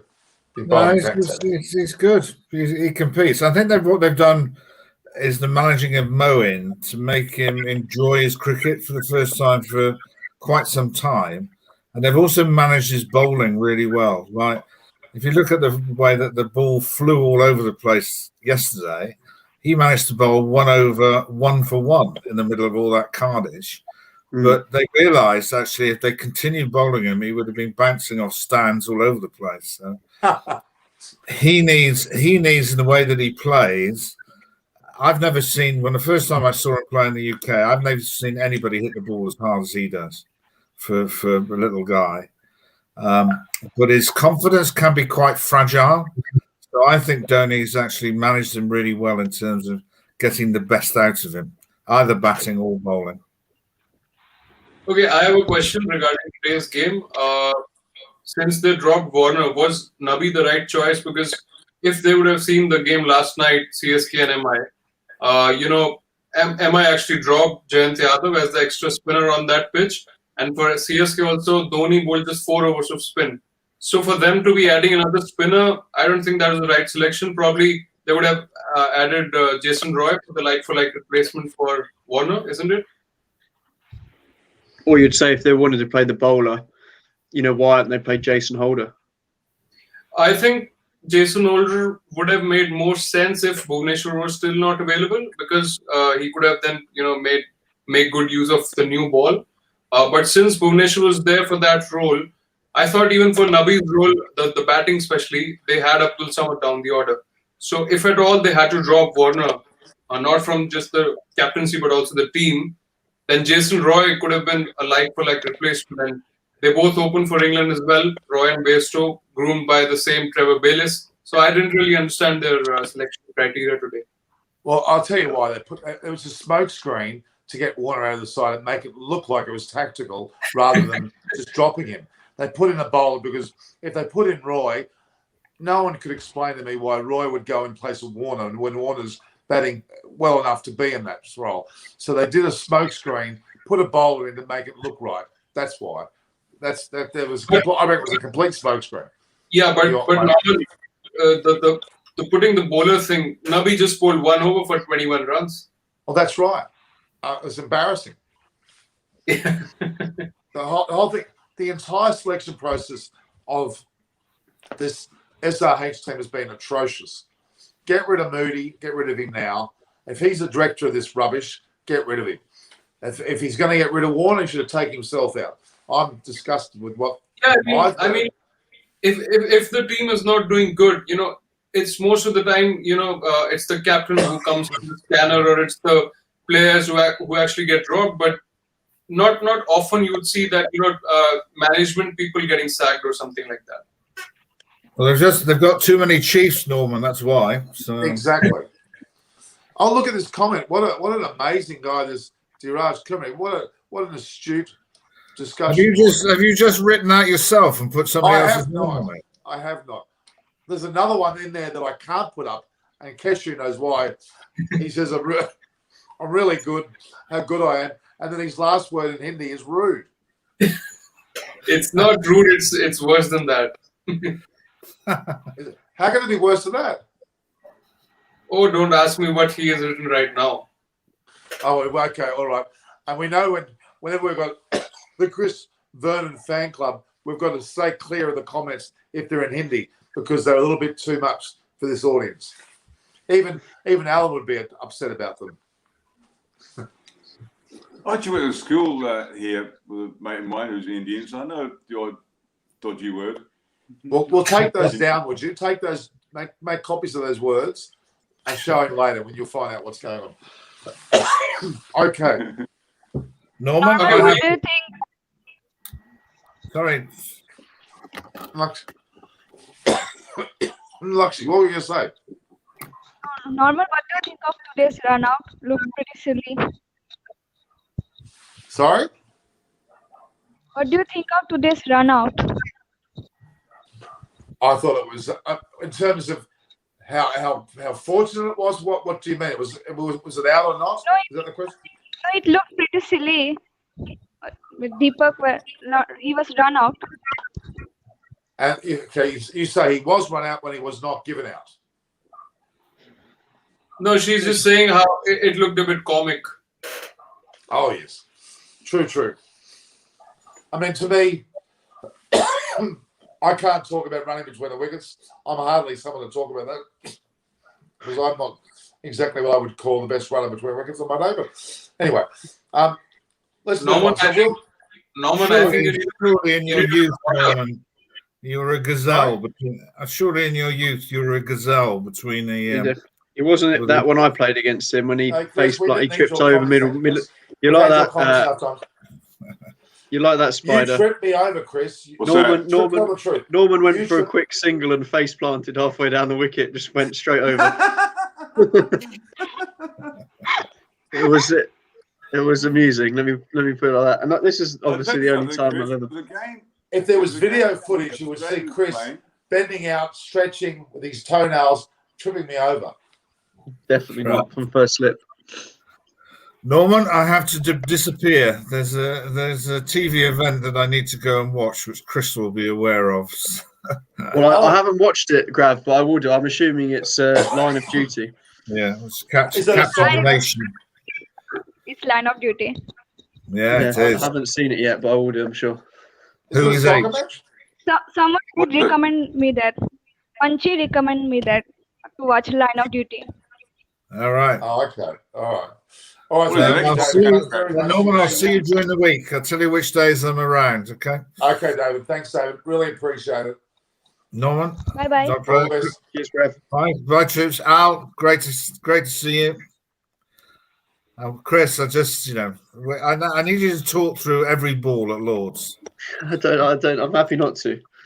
I want to hear you. I want to see footage of you bowling. That's what I want to see. Yes, let's have some. You haven't said that to me. Thank you, guys. See you later. There's some on the footage of last week's game. You know, when we had it live streamed, Norman. There's footage of me bowling on there, I'm sure. I can put that. I've still got that. You give me the link. I can still use that. But did you have any footage of you bowling at Lord's? I don't think so. It wasn't memorable enough, was it? The Lord's highlights, they didn't bother. Well, my first ball, I was a bit stiff after I batted. I was a bit stiff because it was cold. You know, it was about 3 degrees. So I came off the ball. Are you using excuses? No, but Adam will know what it's like when you've been outside and running about, and then you sit down in the cold for a couple of hours, and you have to go and bowl. You know, I'm not saying I'm anywhere near what Al was like, but you do stiffen up a little bit. You do. Yeah, so my first excuses for bad bowling. My first ball was. Sorry. Apart from balance, what is harder, playing in England in the freezing with a wind chill factor in April, or playing in Colombo? Oh my lord, well, it's very hot. I've always preferred playing in the heat. I've just fielding wise, guys whacking balls at you. You know what it's like fielding in the covers when some guy's whacking it. You know, and you can't feel your hands. I've always preferred playing in the heat. To be honest, I'm not a massive sweater. So the Adelaide Test match. We stood there, me and Goffey, watching the toss. We've got a bat. It was 44 degrees generally in Adelaide. There's no sea breeze like here in Perth with the Fremantle Doctor. They put the thermostat on the ground and it's 60 degrees. You've got to allow for all the concrete, as you know, and the thin hoardings, boundary boards, and thin Headley bowled 8 overs, went off, ice bath, cramps, out the game. It's unbelievable. So that's probably a bit too warm. Yeah, no, I get that for sure. Are you technically allowed to wear gloves when fielding in a cricket match? No, I don't. Well, no. I don't know. We've got these things called. I've got hand warmers. I buy hand warmers off the internet, and Al will know what they are. They're little bean bags. Yeah, they're like little tea bags. You put in your pocket and you shake them, and they go really hot. So you basically the first lesson as a kid, and you know Al will testify to this that. Your first under 15 coach says, whatever you do when you're fielding, do not put your hands in your pockets. I never want to see anyone with their hands in their pockets. And then you go and watch the pros. You go and watch the pros, and they'll all be stood there with their hands in their pockets holding these hand warmers. And you know what, Chris? I used to think exactly the same when I first went to play county cricket when I was like 18, 19. You know what? Body language. Because obviously, bear in mind, I was playing for Western Australia, right? Graham Wood, Kim Hughes, Bruce Reid, all of them. I'm like, why have you got your hands in your pockets? This is so negative. Then they said, Al, have a look at these. So what are they? As I'm bowling, right? I'm walking back to my mark, like, you got any spare ones? I'm down a fine leg, hands in your pockets, because it's cold. Yeah. We played a game against David Boone. We played for Durham. I'll never forget, up in Durham. And I was running into a howling gale, and it was freezing. It's the only time I'd come off for snow. Yeah. And it was so cold, I thought, okay, that's it. It's snowing. Beautiful. Hot bath. Thaw out. It stopped snowing about 10 minutes later. And they ran a rope around. We're back out there. Actually, can you imagine that playing in the snow in India? Snow in India. Can you imagine doing that in downtown Delhi, running it starts snowing? It's unbelievable. I couldn't Was believe that it. Where was that again? Was that Dharamshala? It actually it doesn't snow in Delhi. The only place where it can snow during a game of cricket is Dharamshala, but that's in winters, and we never play over there in winters. It's usually in summers. It's an experience. Oh, If you sure. see early season, pre-season matches, they'll all be wearing woolly hats and stuff, fielding. That's definitely not an unregular occurrence. If you go and look at pre-season games or even some county championship games, keeper will be wearing a woolly hat, or the slips will have woolly hats on. The most amazing thing for me was to watch cricket being played in, of all places, Switzerland, on a totally snow-covered deck. With it, did you see that, Alan? Did you get invited to that? No. I think I could be wrong. Someone drove along and their car fell in. It's run by Kamal Khan. I know Kamal really well. I'd like to, because that would be an experience. Well, next year, or it may well be this year, I don't know the dates, I'll get Kamal Khan to include you, Alan, because you have Singh, Gale, a whole range of ex-players play, and if you're up to it, you should get a go. Imagine how much fun it is. Totally snow-covered deck. They put like I'm not sure they put some sort of surface for the cricket pitch. It may be a synthetic, and it's just the most spectacular background. That's one thing. And Dharamshala is another. Another ground in Pakistan with that massive sandstone wall. Have you seen that? It's just recently. Yeah, that was Quetta, Balochistan. Pakistan. Yeah, they have a state called Balochistan. It was in that state. I forgot whether it was in the capital city or some other city, but it's there. Yeah, recently. Well, this guy called Kamal Khan, who's based here in Sydney, he's with Spartan. He's a mate of mine, and he's the one that gets involved with the organisation of all these events. So I'll tap him into you, Alan. We'll get you to play on that. Brilliant. So there is a ground in the Caribbean. You guys may know, Chris. You may know. I think it could be St. Vincent, where the ground is by the coast, obviously, from Caribbean. Yeah. But when the tide comes in, the ball will be doing nothing. But I think when the tide comes in, the ball starts to swing. I think it's St. Vincent. The ball starts to do a few things. It's a bit like the back of the Wacker too, wasn't it? When the wind used to come on and you had Mitchell Johnson running in and it just started. Yeah. Lily Mars stands left-handed over the left arm, the shoulder. Give me the ball, please. I played in Perth for 2 winters, Al. I played, so I know Perth. I played for Western Suburbs. I've landed on my arse. I lived in Cottesloe for two winters.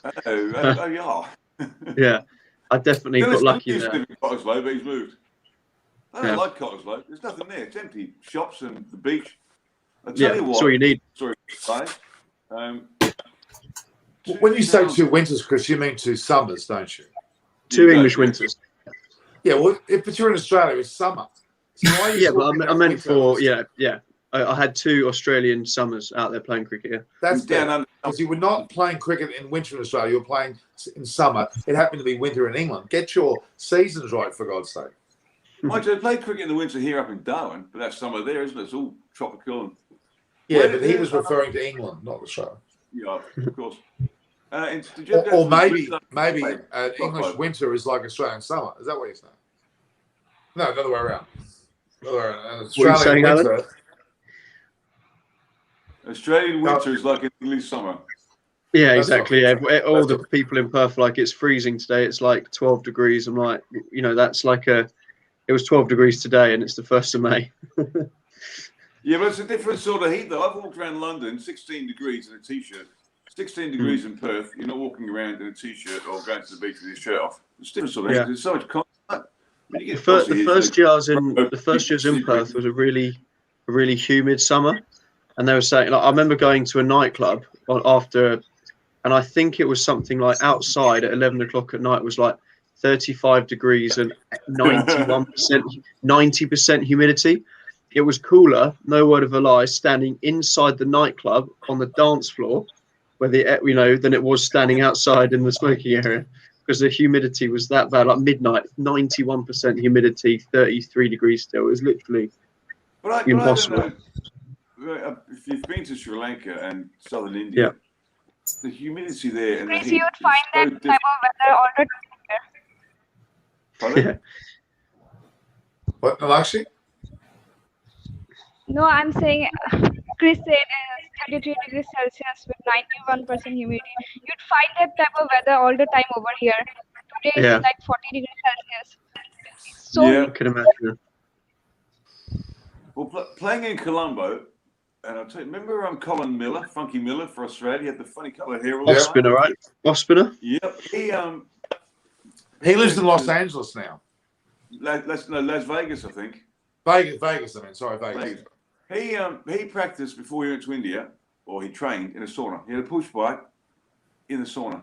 And I can see why, because Colombo and Chennai, oh my Lord, the heat and humidity. You don't get it on the TV, but you get it when you're there. I can tell you. Yeah, I can imagine it. Especially April. Having been to Sri Lanka on a cricket tour 16 years in a row, I'm afraid I know too well what it's like. Oh, beautiful place, though. Oh, I love it. I was obviously married to Sri Lanka, so I have some affiliation with the place. It's nice.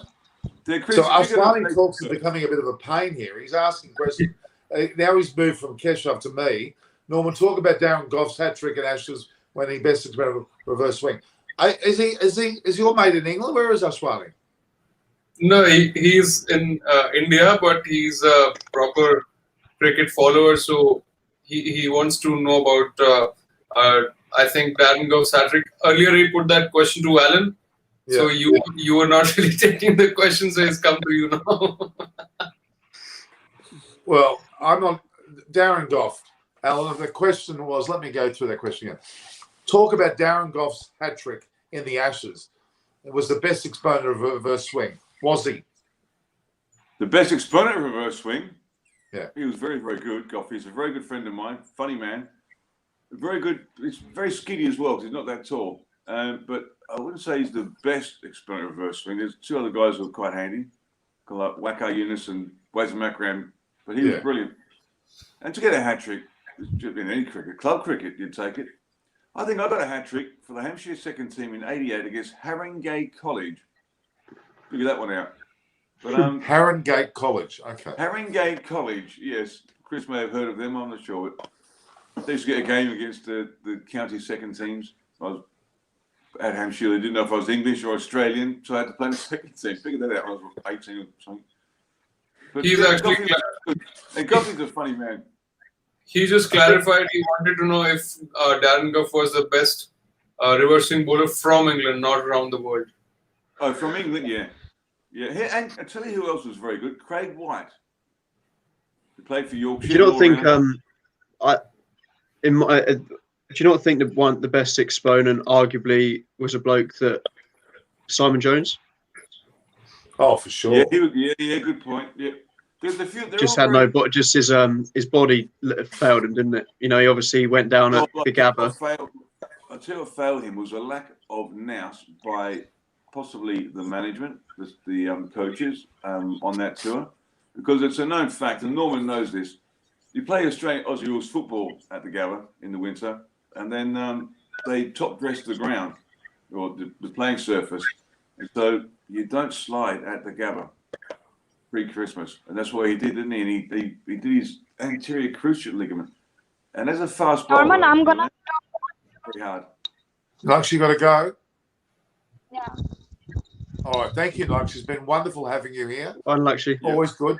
Take care in Assam with the earthquakes and the cyclones and even COVID. Please take care. Thank you, Norman. Bye-bye. Okay. Bye-bye. Thank you, Lux. Yeah, it's so sweet to have her on the show. It's brilliant. I think after the fourth test in 2005, I don't think he ever played for England again, Simon Jones, did he? No. But it's hard to come back from that. When you do that ACL, like in Australian rules football, ACLs, the medial ligament, they're big operations. And especially it'd have been his landing knee, wouldn't it? I think he did his left knee, which, you know, it's like you doing your right knee. You know, the stress and the pressure that goes through that, especially for him was, he didn't have an easy action. It was if you look at him at the end in the 2005 Ashes, he almost like jogged awkwardly in, and then it was all in his shoulders and his arms and his chest, wasn't it? It was such a, you look at Jofra Archer, who just sort of glides in and makes it look really easy. Simon Jones was completely the opposite, wasn't it? It was all strength. He was just a big, strong lad, wasn't he? Yeah, he wasn't quite Michael Holding, put it that way. No. But nonetheless, so didn't Jones play? Didn't Jones play county cricket though for a few years after? I played against him Really? I played against him when I was about 18, 19. He was playing for Hampshire second 11. I was playing for an academy at the time.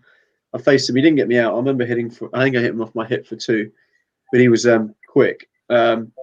He's a character too. I don't know. I mean, if he would have been at Hampshire, probably starting when was he at Glamorgan or Hampshire to start with? Was he? I think I know he played for other counties. Obviously, it was Hampshire, because he was never the same after he did his knee. They're trying to hope he would get back to something, but didn't quite. It's too hard. You can't do that because when you bowl a cricket ball and you're fast, you put something like 10 to 12 times your own body weight through your ankles, your knees, your hips, all that sort of stuff. So if you're 100 kilos, you're putting a ton through your body every ball. Yeah. So I think that I've seen interviews. Light action. How many tons do I put through my front leg? I'm not sure. Yeah, too many. I think I've seen interviews with the 2005 guys, and I think they said that Simon Jones literally was injured the whole series. They literally cortisone injection, strapped up, drugs, not painkillers. They literally like the famous Bruce Reed in the 12th Man. They literally had him held together by sticky tape. After he snapped in half. But I mean, fair play. Without him, we probably wouldn't have won that series. I mean, I know the bloke basically busted his body, ruined his body playing for England with the Gabba as well, but got a good legacy. He's going to go down as a hero. He's going to be remembered forever. So David Warner's just joined us. Thanks, David. Appreciate that. Can you tell us about why you were dropped? And don't speak in Hindi, because I noticed it's amazing how good Hindi David Warner speaks. I can assure you what he's saying in Hindi is not worth repeating. So David Warner, take a hike, would you? You're not the real David Warner, so take a hike. Right, okay, go ahead.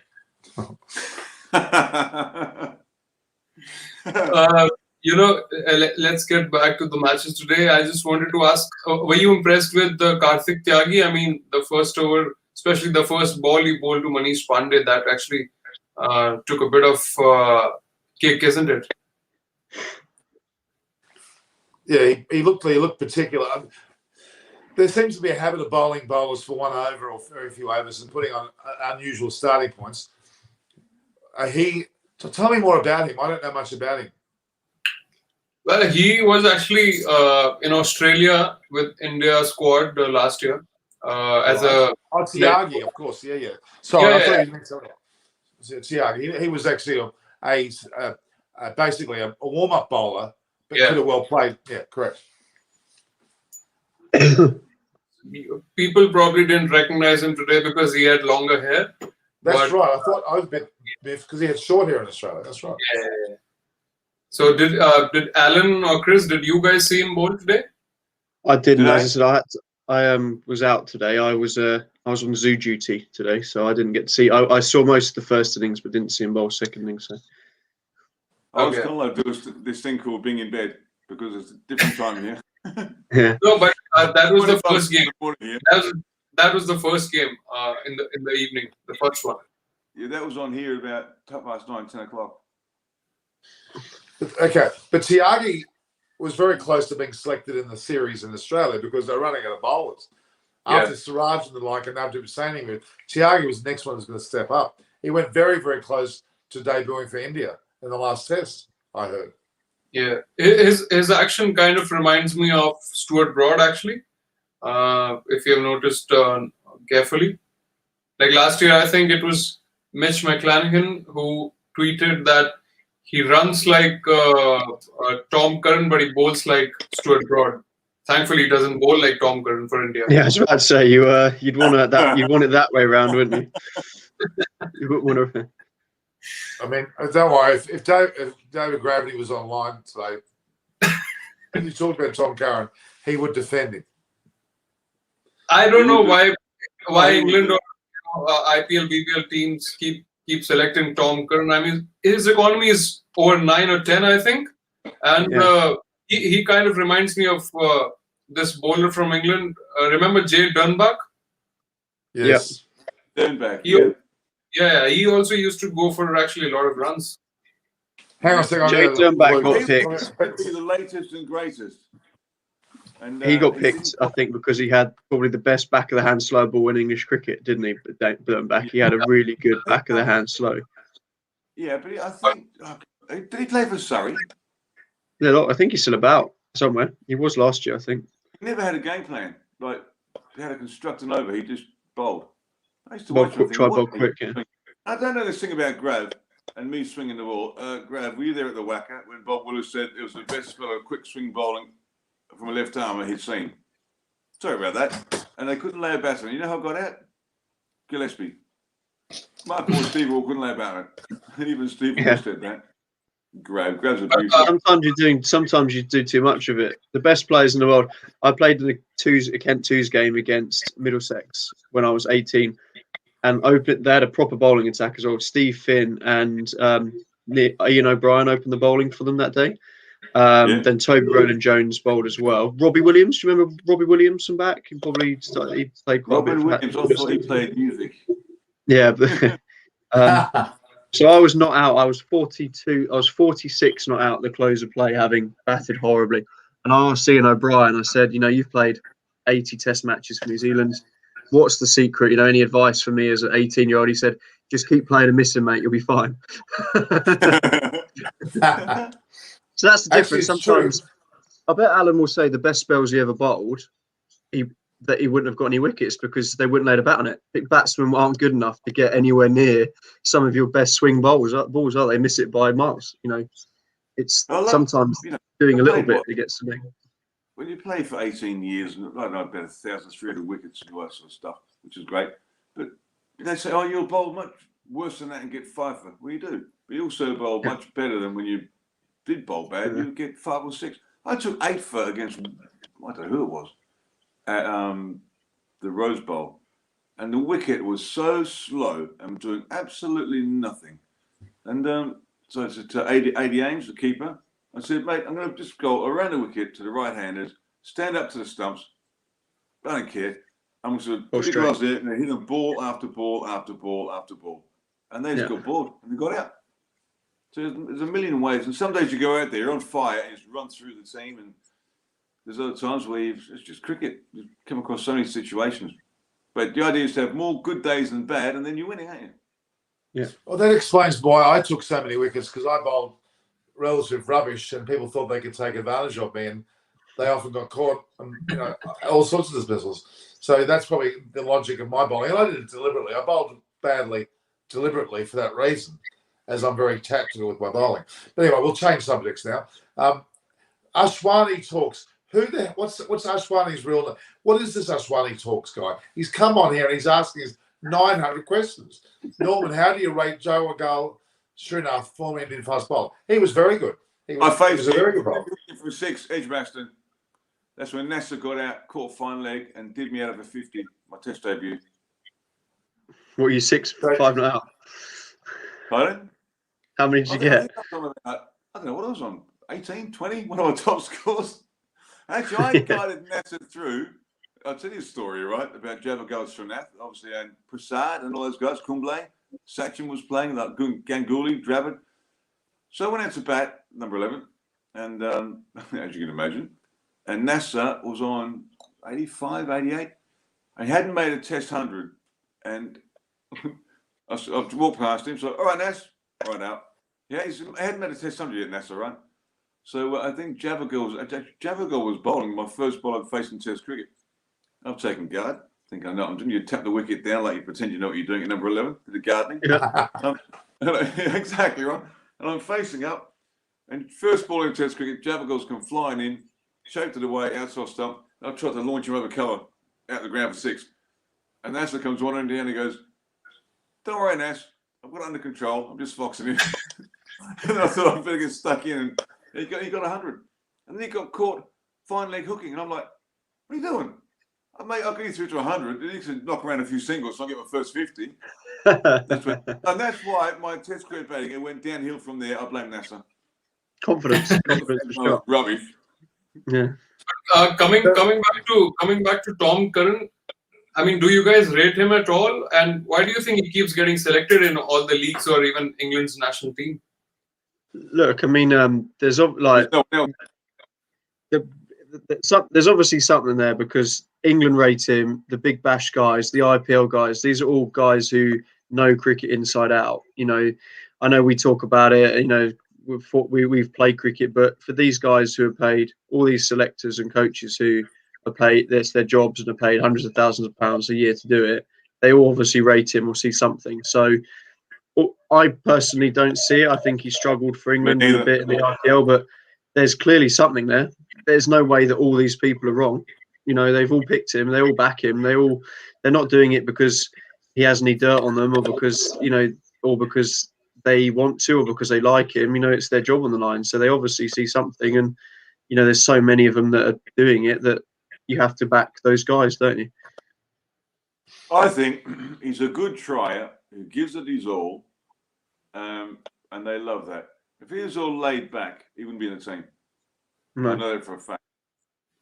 He's dropped by Fletcher when I was number 2 in the world in one-day cricket. One of 3 bowlers went to less than 4 and over in one-day cricket. I think it was about 3.72 or something. And Fletcher dropped me. No, he said to me in Colombo, "You can't do the business on the field when you're all laid back off the field." And I just said, and I had this for 17 years. And I'm like, well, to start with, my late father's Irish. They're pretty laid back. I live in Perth. I grew up in Perth, which is a pretty laid back place. You put the two together, I'm not going to be quite like a New Yorker or a Londoner. We're pretty chilled.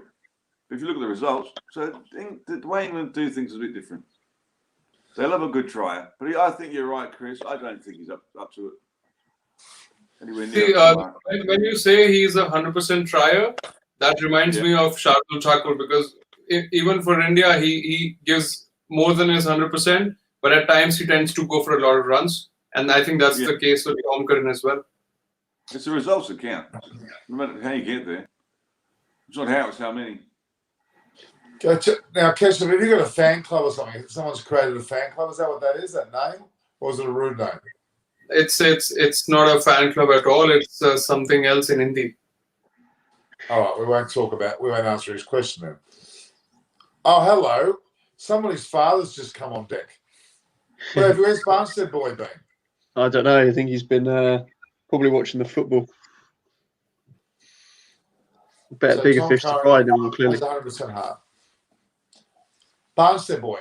Is he upstairs or downstairs? Where is he? He's about somewhere. I don't know. Get him to come on screen. No, he'll be in another room. Maybe next time. It's late here. I'm going to be going off in a couple. I said an hour, Norman, and I've done an hour and 45. So. Well, I didn't stop you. I didn't hold Tom you. Curran has 100% heart. I didn't hold you. But Barnstead boy's come on. He's finally come on. So, Keshav, just so you know, that's Chris's dad. He doesn't deserve a mug. Oh, okay. Hi, sir. So, where's Bunchy? I don't know. England is slowly opening back up. You know, lockdown is being eased and people are allowed a bit more out and about. So I'll have to ask. I'll say that you've complained that he's not been on. Well, if he wants a mug, I mean, I'm just about to get another order of 50 mugs, guys. So, and they had a big rave in Liverpool, didn't they, on Saturday night? Yeah, there was. Yeah. There was a the first non-COVID, no restrictions test. You have to. I think because they've had fans at the snooker this week as well, snooker world championships. You have to take a COVID test 3 days before, test negative. You then have to take another one at the venue, wait half an hour. And if you get tested negative, you're allowed in. And I think that was the same at the rave. I think you had to test negative 20 minutes before the start to be allowed in.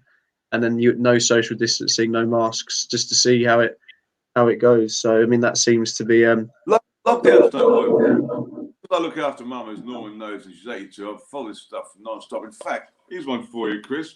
When this thing first kicked off, right, they said you have to wear a mask. I pulled this bad boy out. Now, can you imagine? I had that, and but Alan, you know what you've done? You've got Shapali looking on the internet to try and buy the damn thing. She thinks you're legitimately giving her something good. So she sent me a link. She sent me a link and said, "Is this what Alan's got? I want to buy it." I said, "No, you're not buying that. That's not what you usually buy." She was going to go and buy it. You know what you've just done? He came around and goes, "Al, we don't know what's going on, but looking after your mum, we're then." Now, Chris, can you imagine walking into Sainsbury's or Asda with that on your face? I can imagine you doing it, Alan. I'm not sure if that's a testament to you or not, but No, I did because actually, same thing here. You know, Coles. When it first kicked off, didn't know what's going on, so I thought I never had a mask like the other ones. The surgical, they don't even work anyway. It's been proven scientifically, right? You've got to go through 5 a day. So my mate's a doctor and he goes, "They don't work," and they've been proven they don't work. And flu's more contagious than this Chinese virus. And by the way, in Florida for the past 9 months, they have had open season. Do what you want, right? Wear a mask if you want. Blah blah blah. They did their thing. Vaccinate the elderly and did the right thing. And they have been far superior in terms of the statistics of this and that than California, who've had lockdowns and dictatorship. But there's a lot of politics going on in America. So Chris's dad just said he is looking forward to getting his mug because he needs something to keep his cat food in. I beg your pardon.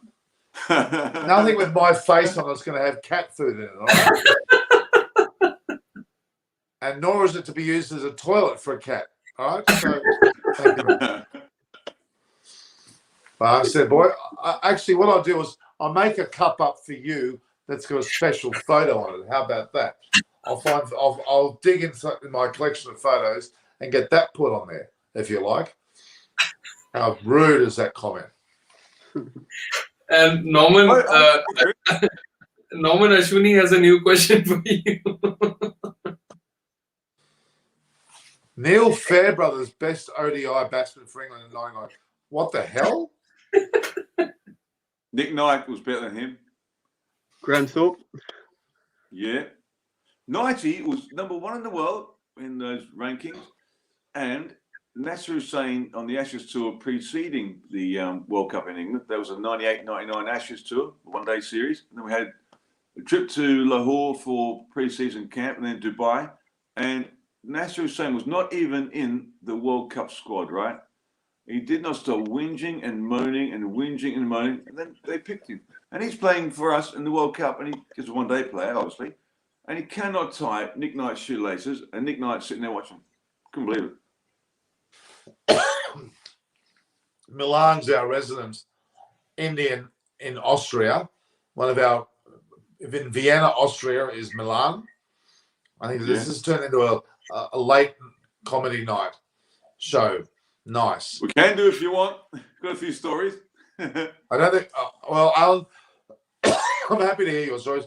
Chris, you let me know. I can't believe what happened to this hour and 53. Isn't your girlfriend getting upset? I've enjoyed the chat. You know, it's normally just you and me, Norman, and I get a bit bored of you. But you know, with Keshav and Al here, you know, it's a bit more entertaining. So you're saying because it's me that you leave early normally? Is that what you're saying? It's just you talking about your bowling or playing at the MCG or something, and it's just, you know. Yeah, but you know what it really... Come on, Chris, admit it, you're just jealous. Come on. Massively. You're jealous. I'm going to bowl... there's going to be a return SCG 11 match versus MCC in 2023. And that game, you're going to be playing and I'm going to be playing, and we'll see. And I'll make sure I bowl to you. If I'm selected, I might not be picked in that game, or I might be injured, or you know, I've currently I've not currently got it, but after every Saturday, I have quite bad shins, so I have to ice. I've got shin splints, Alan. You know, I don't know if you ever had those as a bowler. Not the nicest.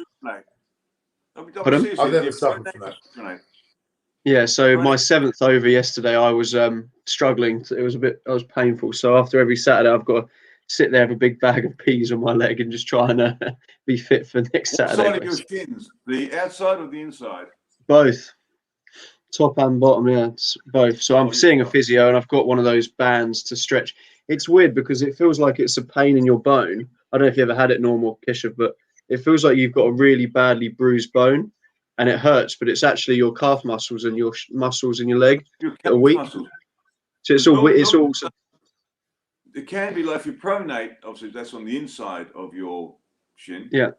That's when your arch drops inwards. That's called pronation. Yeah. Supination is the other way. And Andrew Caddick and David Milnes for Leicester both had surgery. What happens is the muscles, because you're pronating, so you made your ankles go that way, so the muscles stretch, and so because the muscles stretching, it pulls on the tendon. That's what causes the inflammation. And then if it gets really bad, you can start pulling the tendon from the bone. That's why there was times there, sometimes mine will get a little bit sore, very rarely. You know, I used to do, just go to the physio room and you get some padding about that thick. And I just cut the shape out and put it on the inner sole of my shoe. Actually, I'll grab a shoe. I'll just quickly show you. Yeah, cool. You know, the closest I get to having peas in a bag, and even in my body, is in my mouth. Yeah. Peas. So there's your shoe, right? And also you're going that way because you're pronating. Yeah. And that's the old inner sole's a bit knackered. So I'd pull the inner sole out, right? Go to the physio. And that bit there, as you can see, the inside there, I would cut out a bit of a shape. Obviously, it's sticky on one side. And I'd bang the sticky side down and basically lift that up to make homemade orthotics. Oh, can't go wrong. Keshav, are you playing the piano? Yeah. I remember that, Alan. Thank you. No, I'm seeing a physio. I've got one of those resistance bands to stretch it. So it's what is it? Inner soles higher? Is that what it is? Oh, no, just get my shoe again. She'll get a bit of okay, Keshav, I want to see whether Chris can sing. Play something. Come on, you're playing the piano. You're giving me a hint. Let's play. Not a chance. Not a chance. Why not? I tell you, I've got a guitar. I'm interested in Alan here, so that's I'm keen to. I've got a guitar in my bedroom. I tell you, what I've got on my wall, Chris. And Shiv, have you ever heard of a fellow called? Oh, you have Bob Marley, right? Yeah. It's in my bedroom on the wall. The Exodus album was given to me. Boom, the album cover and the album signed by Bob Marley. It was a retirement present from Hampshire. Isn't that nice? Very nice. A retirement village from Hampshire. A retirement present. I should have been in there. The retirement present. So there's your inner soul. Right? Yeah. Demonstration, a bit darker this one. Ashwani talks. I didn't say I didn't see like that there. you. Yeah. He can come anytime he wants to. See that there? So that's your right. That'll be your right foot. That's my right foot. Yeah. Yeah. You do it on both. If you're pronating, it goes in that way, right? And that pulls your shin muscles and stretches, right? What you do, I've actually, believe it or not, before I go out to bowl, used toilet roll. Damp toilet roll. You dampen it, and it just basically lifts your arch. It works, trust me. Do you think? What's it called? Pronating. It's all perfect. Not always. So you can go to the chemist and get some thick, dense padding, like sort of stuff. And you just cut it, and it goes all along around there. Cut it to shape, trim it with a sharp knife, and then there's your homemade orthotic. So what's it called? Pronating. Pardon? Pronating. Pronate is when your ankle drops inward. Okay. Your foot goes. Okay, so that's pronating when you sort of drop your arch drops that way. Yeah. Supinating is when you're going that way, and that pulls on the outside shin. Okay. I'll tell you what you can do as well. You ever heard of this thing called magnotherapy? Yeah. We had so I did have some sore shins. I'll tell you what, in the early 90s at Leicester, we were sponsored by a mob called Quasar. You've never heard of them? And I wouldn't be surprised because they were rubbish. No, I haven't. No. I tried these cricket boots, cricket shoes. Oh, they are filthy, they're horrible. And so I got some sore shins from them. I threw them in the bin. I said, I can't wear that rubbish. And our physio said, try these out. And they were little magnets about the size of your Who's that, Alan? There you go, Chris. Don't say it. Don't say Hang it. on, I'll get your picture. Thank you. Explain this, Alan. That's called being prepared. Absolutely. I like the pink gloves. I'll tell you what, you know what they are? I brought them from my mum. On the inside of them, it's all ruffled, and you basically put them on for washing your dishes. They're rubbish. Yeah. But that there is because people here, and obviously around the world, I always find the funny side of life before the serious, even in the dressing room, right? Like they'll say, Al, there's always a laugh or a joke 2 minutes away, no matter the tension in the game. And here, they've been going on for weeks. Nobody's had this Chinese virus, right? All of a sudden, out of the blue, a couple of guys have got it. From where, nobody knows. The Premier here's off his trolley.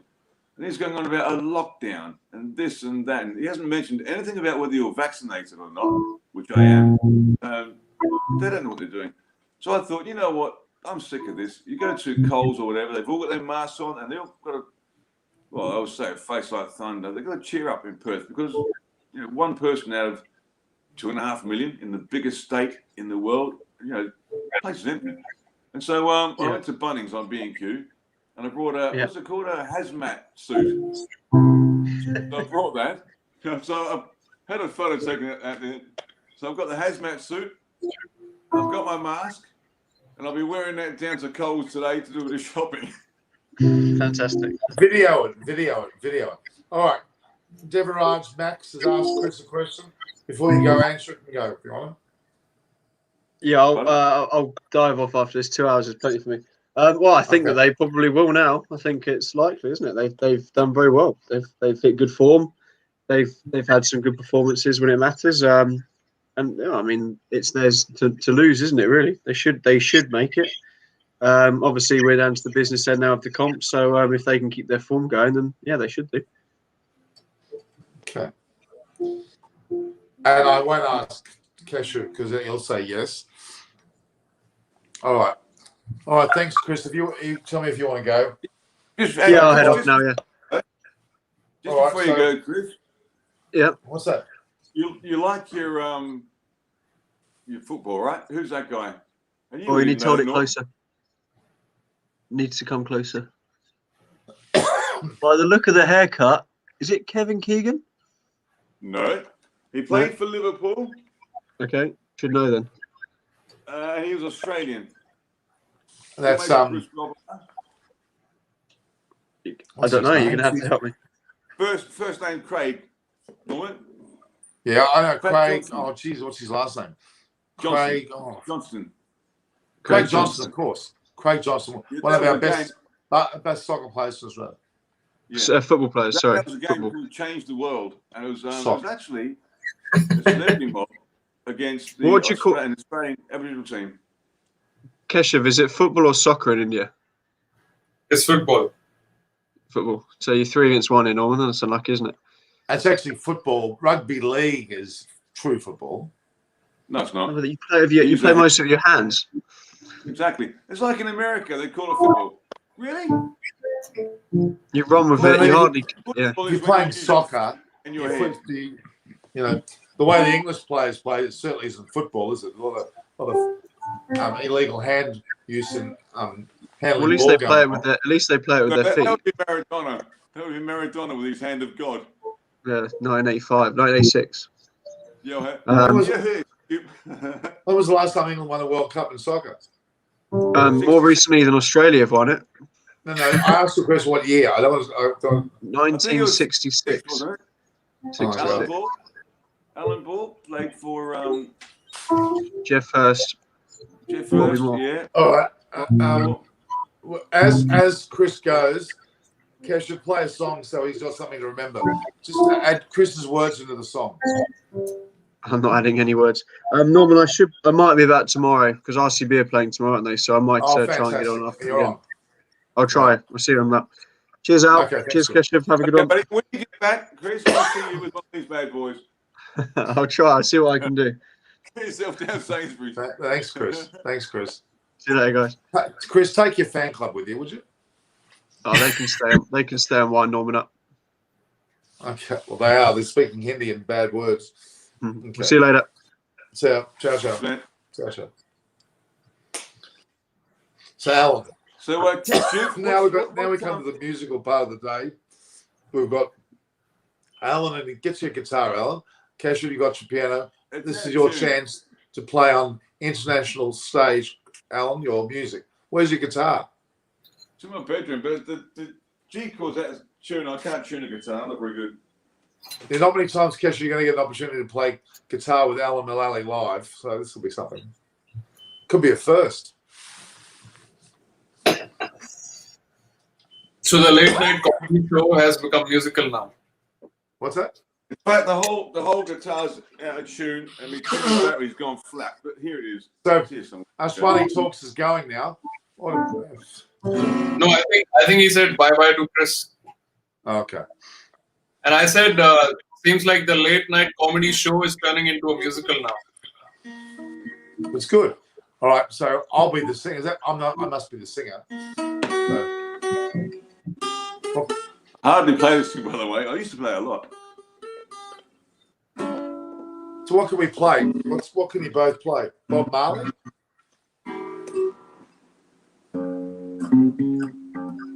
One love. I can play. One life. Let's get together now and be all right. Do you know that song? I'll tell you what, there's a guy on YouTube. I'll find it and I'll send it to you. Joke aside, and it's absolutely brilliant. It's the in fact, you would like this, Kesha. It's well, Curtly Ambrose has got a band called Spirit. It's Western music. The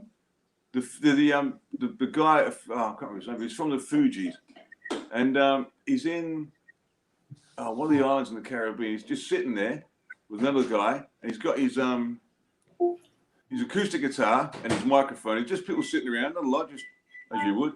And he starts belting out redemption song. Then he's going off into this Fuji stuff and rap stuff, and it's just absolutely incredible. I'm trying to think. Give me a second. Give me a second. 2 seconds. Kesha, can you think of anything you want to play with? Anything Alan would play, he can lead me on, and I could follow him with the chords. That's okay. I can figure it out right now. Yeah. Okay. All right.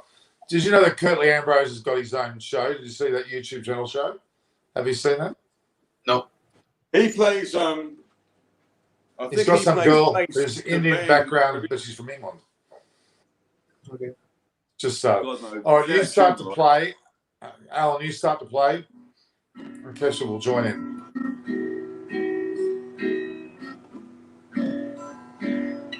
I think it's not tuned. It's untuned. Oh, it's well out of tune. Look, it's well out of tune. I've got to get it tuned. That's what I'm saying. You don't have a tuner? Do I look like I can give you the key if you want. What for a G, for an E? That's an E.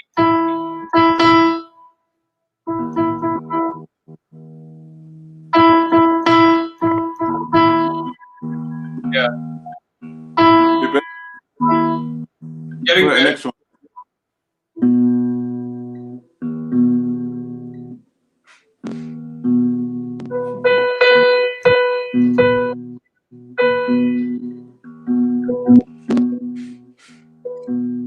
I had some tuners somewhere. I don't know where they are. This one, that was knackered. Which one's that one?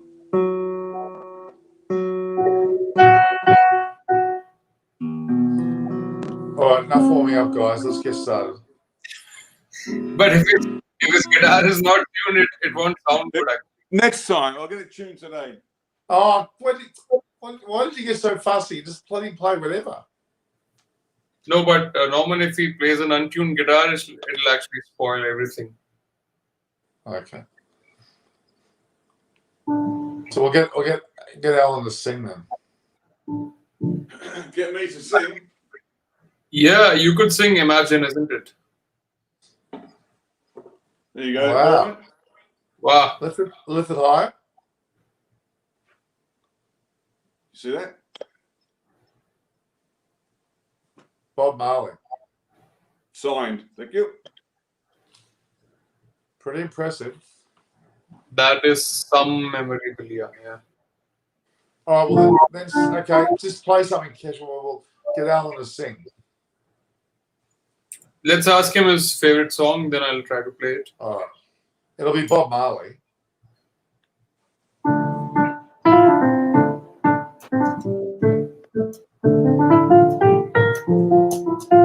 Alan, where are you? Where's he gone? Probably went on to look for another souvenir, probably, and show off over there. Well, no, but Steve Smith is back. We've had Dave White and now Steve Smith. All we need is Cameron Bancroft now. All right, Alan, it's your turn to sing. Get ready. You're kidding yourself. No. What are you? Would you like it in French or in Hindi? How about we play Imagine? You know the words to Imagine, don't you? Not really. No wonder. Okay. Alan, you said, do you know Hindi? Like, do you know any Hindi song? Acha? Chicken? Oh, wow, that's Chicken? you got me. Chicken tikka All right, masala, come on. pound bread, Come on. Lou, Saga Lou. Not enough action. Come on, let's start the song. That's my Hindi. Hindi is my favorite food. Hindi is not a food. Hindi is a language. Oh, sorry, Indian is my favorite food. Indian, You yeah. know what I mean. Yeah. All right, go on. There's an Indian restaurant in Leicester, in England. Does the best. It's called the Tiffin. They've won awards. Yeah, actually, here we go. This is what we're going to play. Let's get together. Okay, you ready? You ready? Feel all right. Alan, sit down. Oh, Jesus. Hang on, relax.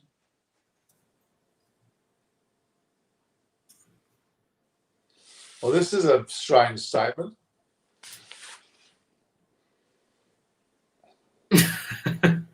Nice. I think the line's being sarcastic. Being very sarcastic.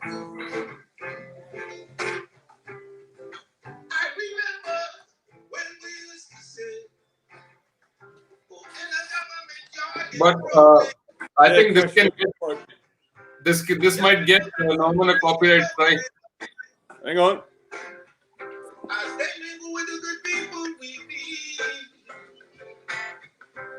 Play piano with that.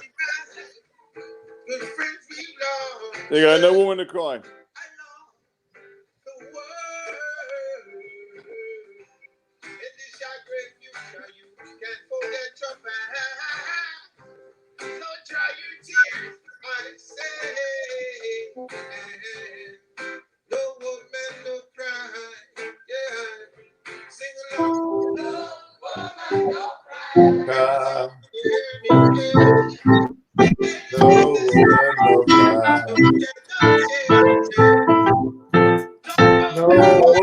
No cry.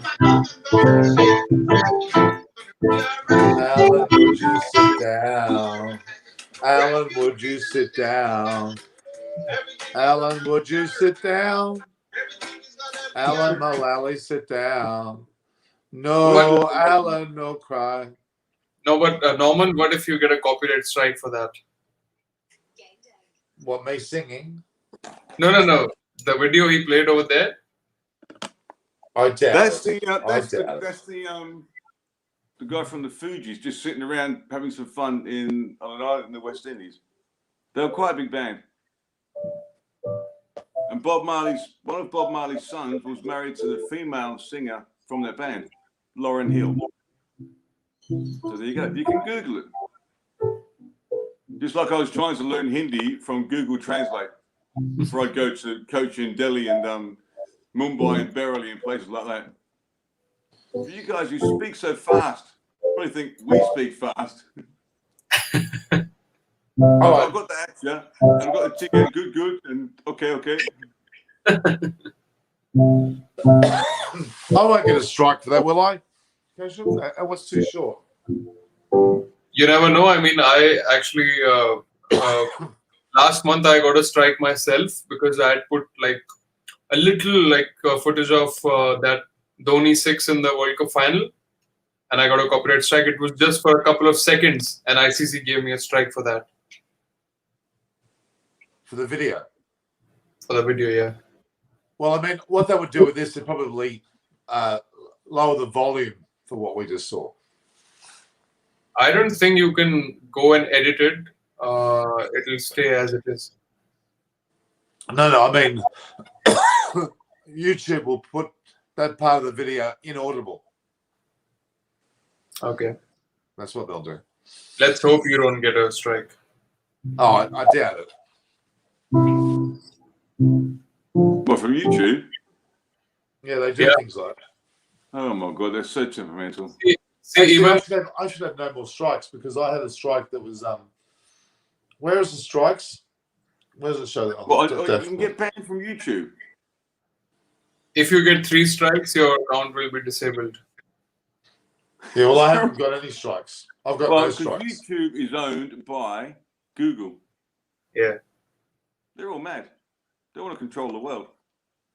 What they need to See, do in America is they need to take Article 215 or 250, it's called, off the table, which basically means that Google, Facebook, Twitter, Instagram, all that lot, they then have to join the real world. Because what they did many years ago, when it was all starting off, all this internet and big tech companies like those companies, they had an article, Article 250, which gave them free reign to do what they want to develop their industry. But now they've just gone over the top, putting on what they want, what they feel. They ban this, they ban that. They ban you for a week if they don't like what you say. And even if it's just disagreeing with their political view, they'll ban you. It's just because they're massive Democrats. It's just crazy. Yeah. Okay. All right. So, are you on this afternoon, Norman? Who's playing today? I had a look, actually. Yeah, there's another game. The next game is actually. Let's have a look. Thursday. What's today? Today's the 3rd? Yeah. 3rd of May, Ahmedabad. Knight Riders against the Champions. Is that right? Yeah. Yeah. Match yet to begin. Yeah. And then I'm gonna back KKR in that game today. Yeah, KKR. Yeah. Actually, I was looking. One is 3rd and one's down the bottom somewhere. So the 30th game between Kolkata Knight Riders and Royal Challengers Bangalore will be followed then by the next game after this, SRH vs Mumbai Indians, and then Mumbai Indians will thrash them. They're the next Three is playing 7 tonight. What's that? 3 is playing 7. Bangalore's 3rd on the table. Kolkata's 7th. I'll tell you, there has to be a lot more going on with that Warner situation. I mean, oh, for sure. Being left out of the team is one thing. I mean, that happens. I was going to say earlier when Graveney was on selector. Okay. Viv Richards. I'm hoping the late great we Malcolm hear more Marshall about was dropped. Steve Waugh was dropped. Shane Warne's been dropped. You know, from the international team. You can't play for that long. You have ups and downs, peaks and troughs. There's a lot going on than that. One field. What are you playing, Kesha? It's a Mozart piece.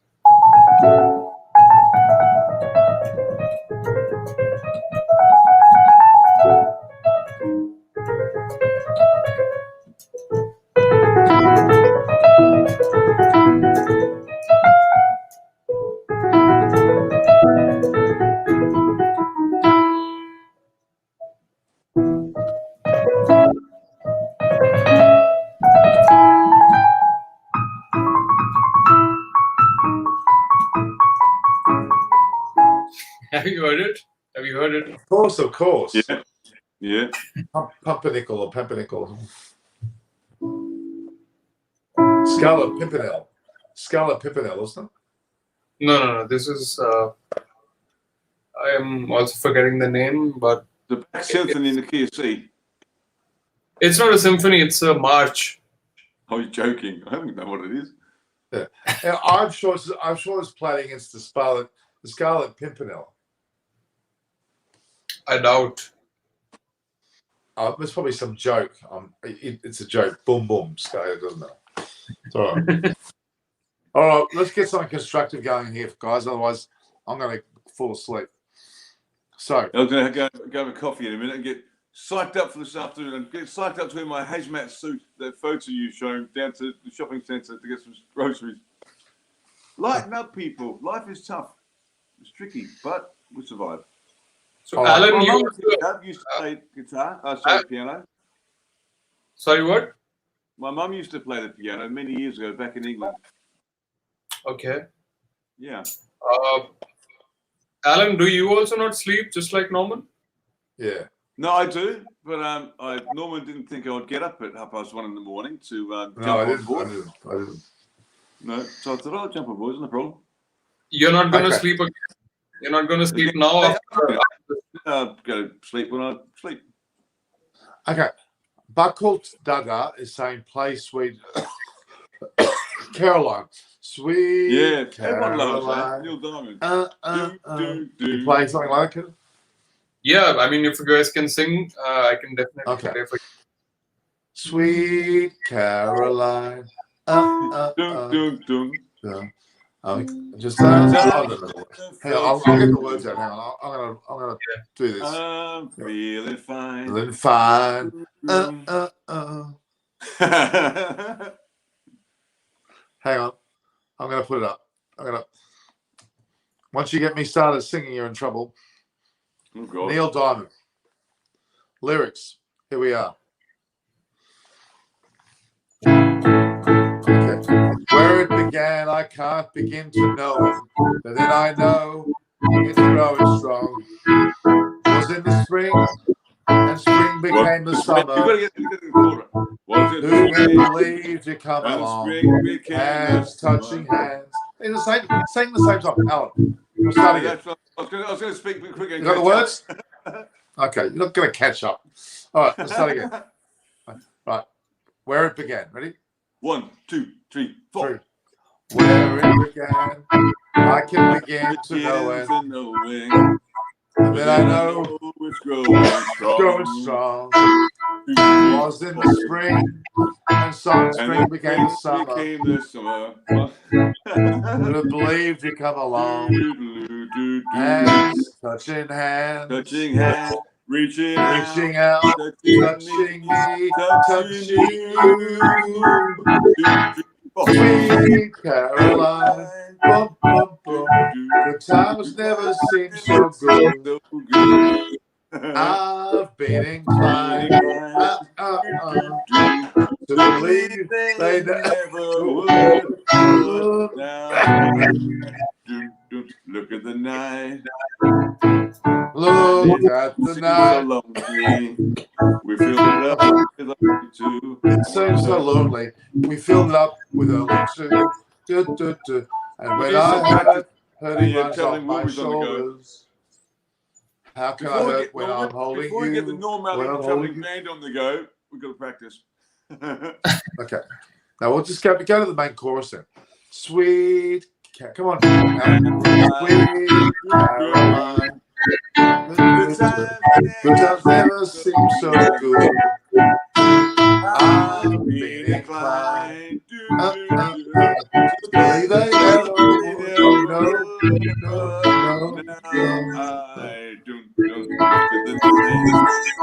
This is a schmozzle, guys. Absolute schmozzle. Well, the thing is, by the way, here's one for you. Kishav, have you ever heard of a Western group called U2? Yeah, of course. With or without you and all that, yeah? They used to practice, because my dad's Irish, and he comes from a place called Malahide, just north of Dublin. It's Malahide Castle. You know where Ireland played their home games of cricket? When they play in Dublin? Yeah? Hmm. It's a place, it's a massive place. It's only a couple of miles from where my dad grew up, north of Dublin, called Malahide. And actually, that ground, by the way, that stadium, I've been there, there's a massive big castle in there as well. Malahide Castle, hundreds of years old. But that village now is just a town. It's called Malahide. And around the surrounding area, it's called Swords and Portmarnock, and that is where U2 grew up. And they used to practice in my auntie's garage. There was about 10, 12 of them that would go in from time to time here and there. And they used to practice with my cousin. But he passed away in a car crash when they were starting years and years ago. So there you go. They used to practice in the old garage. Oh. Yes, I'd share that with you. Yellow submarine. We all live in a yellow submarine. Yellow submarine. A yellow submarine. We yellow all live submarine. in a yellow submarine. Come on, Case. Da-da-da-da. All in a yellow submarine. Yellow submarine. We all live in a yellow submarine. What album was that? That was a funny album with the Beatles. That was the Sgt. Pepper's Lonely Hearts Club Band. That's it, yeah. Sgt. Pepper's Lonely Heart Band Club. I was never into the Beatles. All right. We can play a Beatles song. Oh, come on. You play what you know. Come on. What about the Rolling Stones? No, hang on. No, go and sing. Imagine. Come on. Imagine. For me? No chance. Come on, Kishav, let's hear from you. Play something you would like to play, and we can just listen. Give us your finest. If it's Hindi, rock, reggae, doesn't matter. See, I can. You're under pressure now. Imagine. No. I mean, if somebody else is singing, I can always follow up with them with the chords. Sing Imagine. What do you like to Imagine? What have you played before? Come on. Yeah, I do like it. Play it. Just play. Do.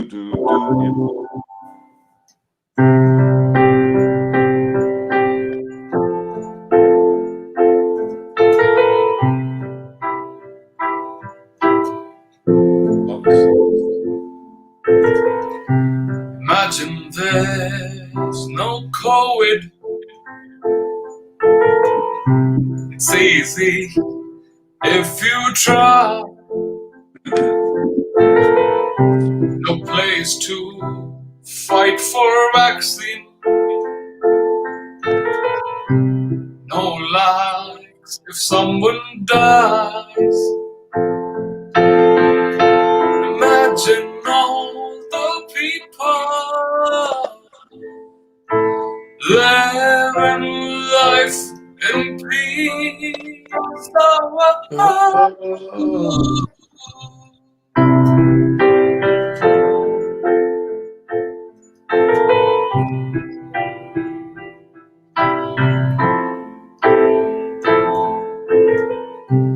Imagine there's no smartphone.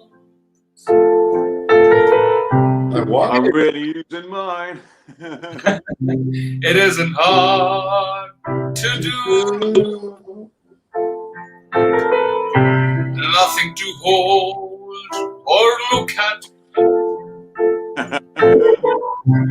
While your friends meet you. Imagine all the people living in the real world.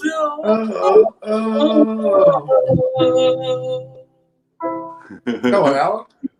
No chance. He's making up to he's ad-libbing. Imagine all the cricketers Donating. Got out. Imagine all the.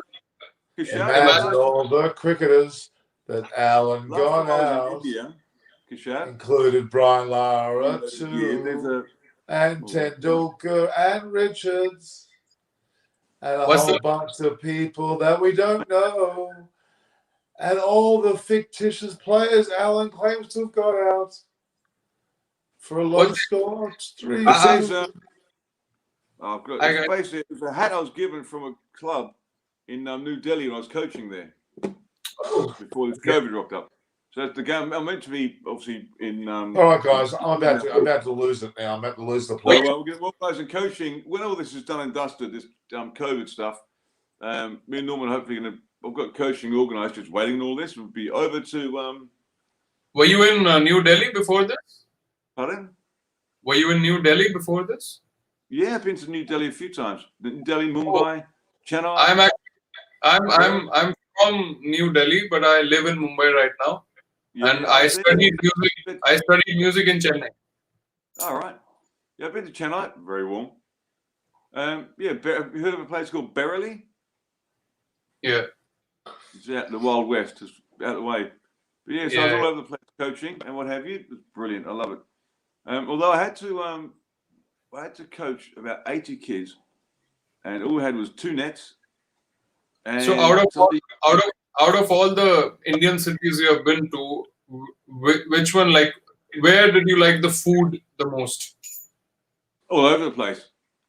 It's funny. I think the more southern you go, the spicier the food.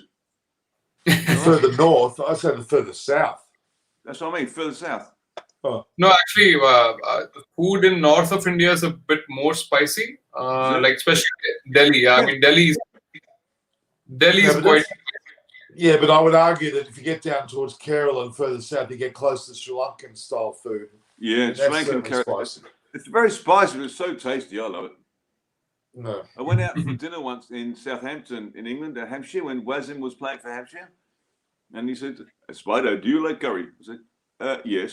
So we went, just me and him, for a curry. Obviously, there's photos and all that. The chef came out, the owner. Lovely restaurant. And he ordered, didn't use the menu. He just ordered, speaking in Hindi and Urdu, all this stuff. He goes, I said, what have you ordered? He goes, Spider, trust me, you'll like it. And obviously, because curries in England are a lot different to India. And it came out like you would have it more authentic. It's absolutely magnificent. It's spicy, it's Moorish. Yeah. Okay, guys. I'm gonna wrap it up now. I think we've done enough. I'm just about to cark it. Yeah, so.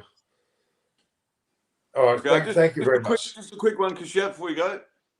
Quick story about coffee. We were about to land. Well, we toured here with the Ashes, right? And we were with Darren Goff at the England team. And we're about to land in Hobart. And out of the blue, I'm sitting next to Darren by the window on the airplane. And out of the blue, he just taps me on the shoulder and goes, hey up, Alan. I'm like, yeah. He goes, these airplanes, this is a true story, they get very close to the ground when they land, don't they? That's a true story. I said, Darren, don't ever repeat that. Don't ever repeat that. That's what it meant with the intelligence sort, right? And Darren's from the north of England, from Yorkshire. They're not, get him out of the coal mine, come and bowl fast. And I said, Darren, please don't repeat that. Why do they call you Rhino, Darren? Well, because I'm as strong as an ox. Think about that. Okay. Well, we'll crack on later on, shall we? Let's go. All right. We're going to go now because we've been 2.5 hours here. So thanks, guys. I really appreciate it. It's always fun. Get ready for this afternoon. All right, Alan. We'll see each other this afternoon. Thanks, Cashel. We'll get going. We sang a bit of Sweet Caroline today, bit of Imagine, bit of Bob Marley. Get up, stand up for your rights. All right. So I was standing up for my rights to have a sleep. This is Norman Kosnick saying goodbye from Eyes on Cricket. Enjoy that once again. All right, guys. Take care. Chef, if you're on Facebook, add me. I'm on there. If you're on Facebook, add me on there. I will definitely. Cool, man. Cool. All right. Take care, Norman. Speak to you later.